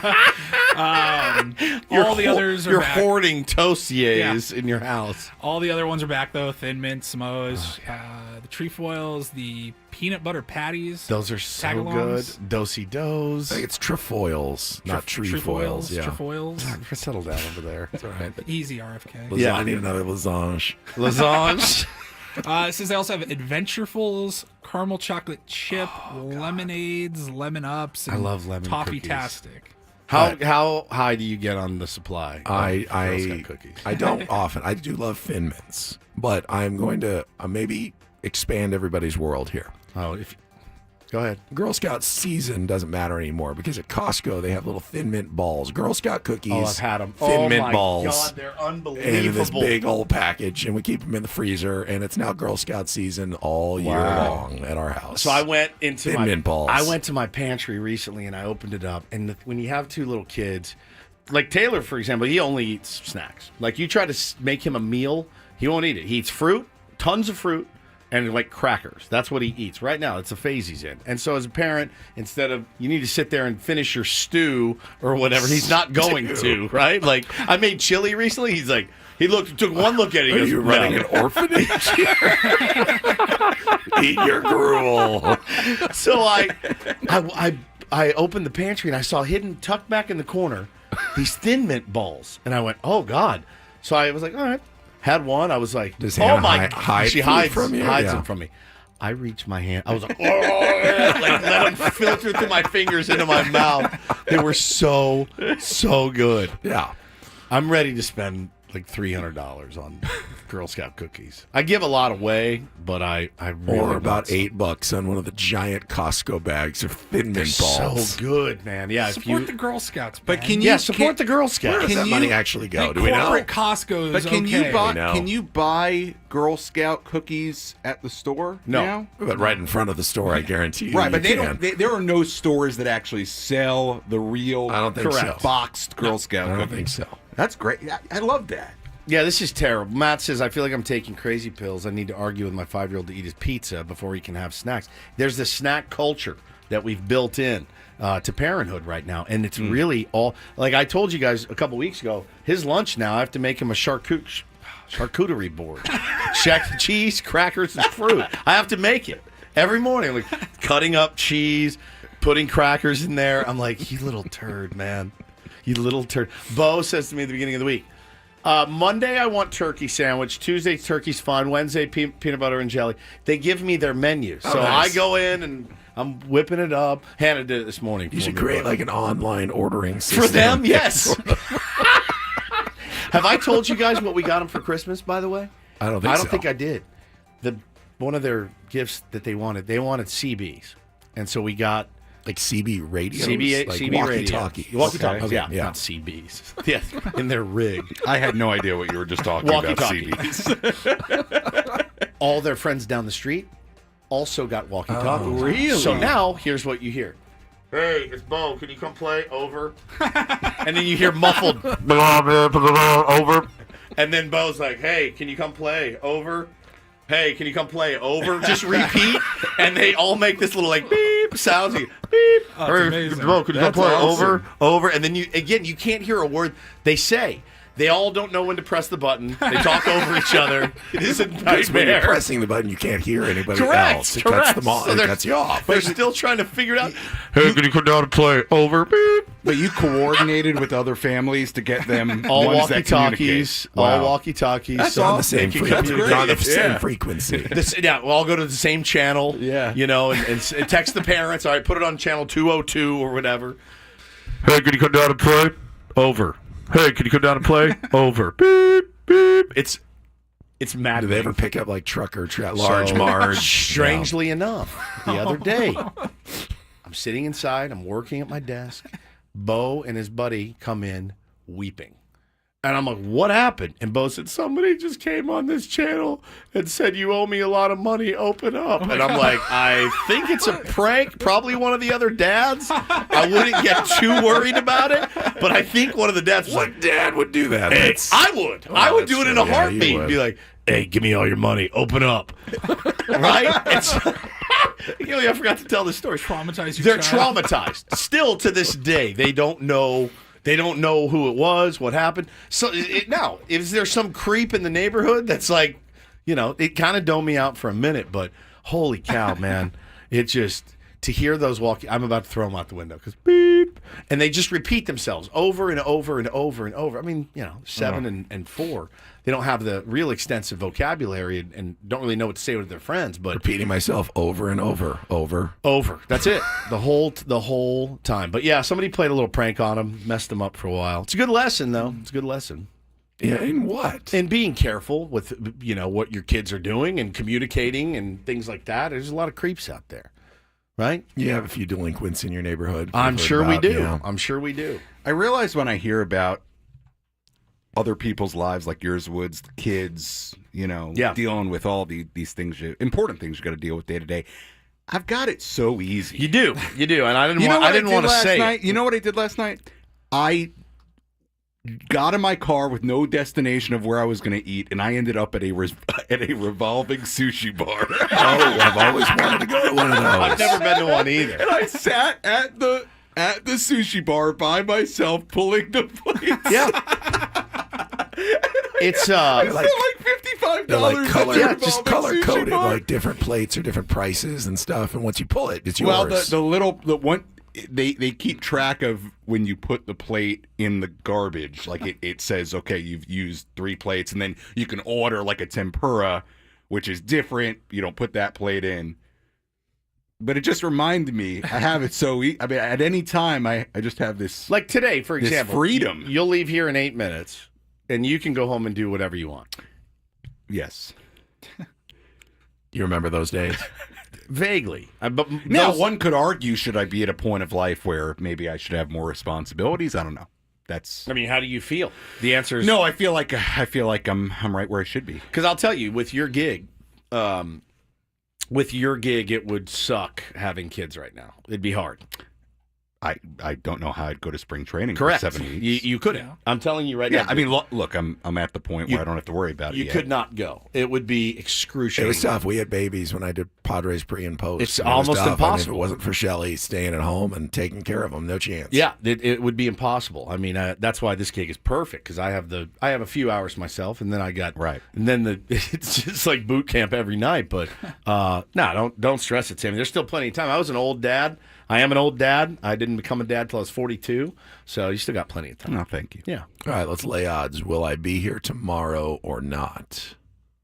I'm not going to talk again today. That's the plan. I think you will, because I don't think I'm going to get better. Yeah, I don't think you're going to get worse. This is pretty bad. I think this is the low point. Yeah, if you got through this today, if you guys haven't learned anything, there's always a deeper darkness. Yeah. the problem now, you don't feel sick. Now, normally when I sound like this, Yeah, you feel like death. yeah, or at least in my throat, I feel His throat like that. doesn't even I'm hurt. gonna Yeah, which is exercise. I'm gonna odd. do my normal stuff But today. I don't know. exercise. Why wouldn't I? Rest. I'm not For me, tired. Please, for the love of I God. never get over this stuff quick. What time did you go to bed last night?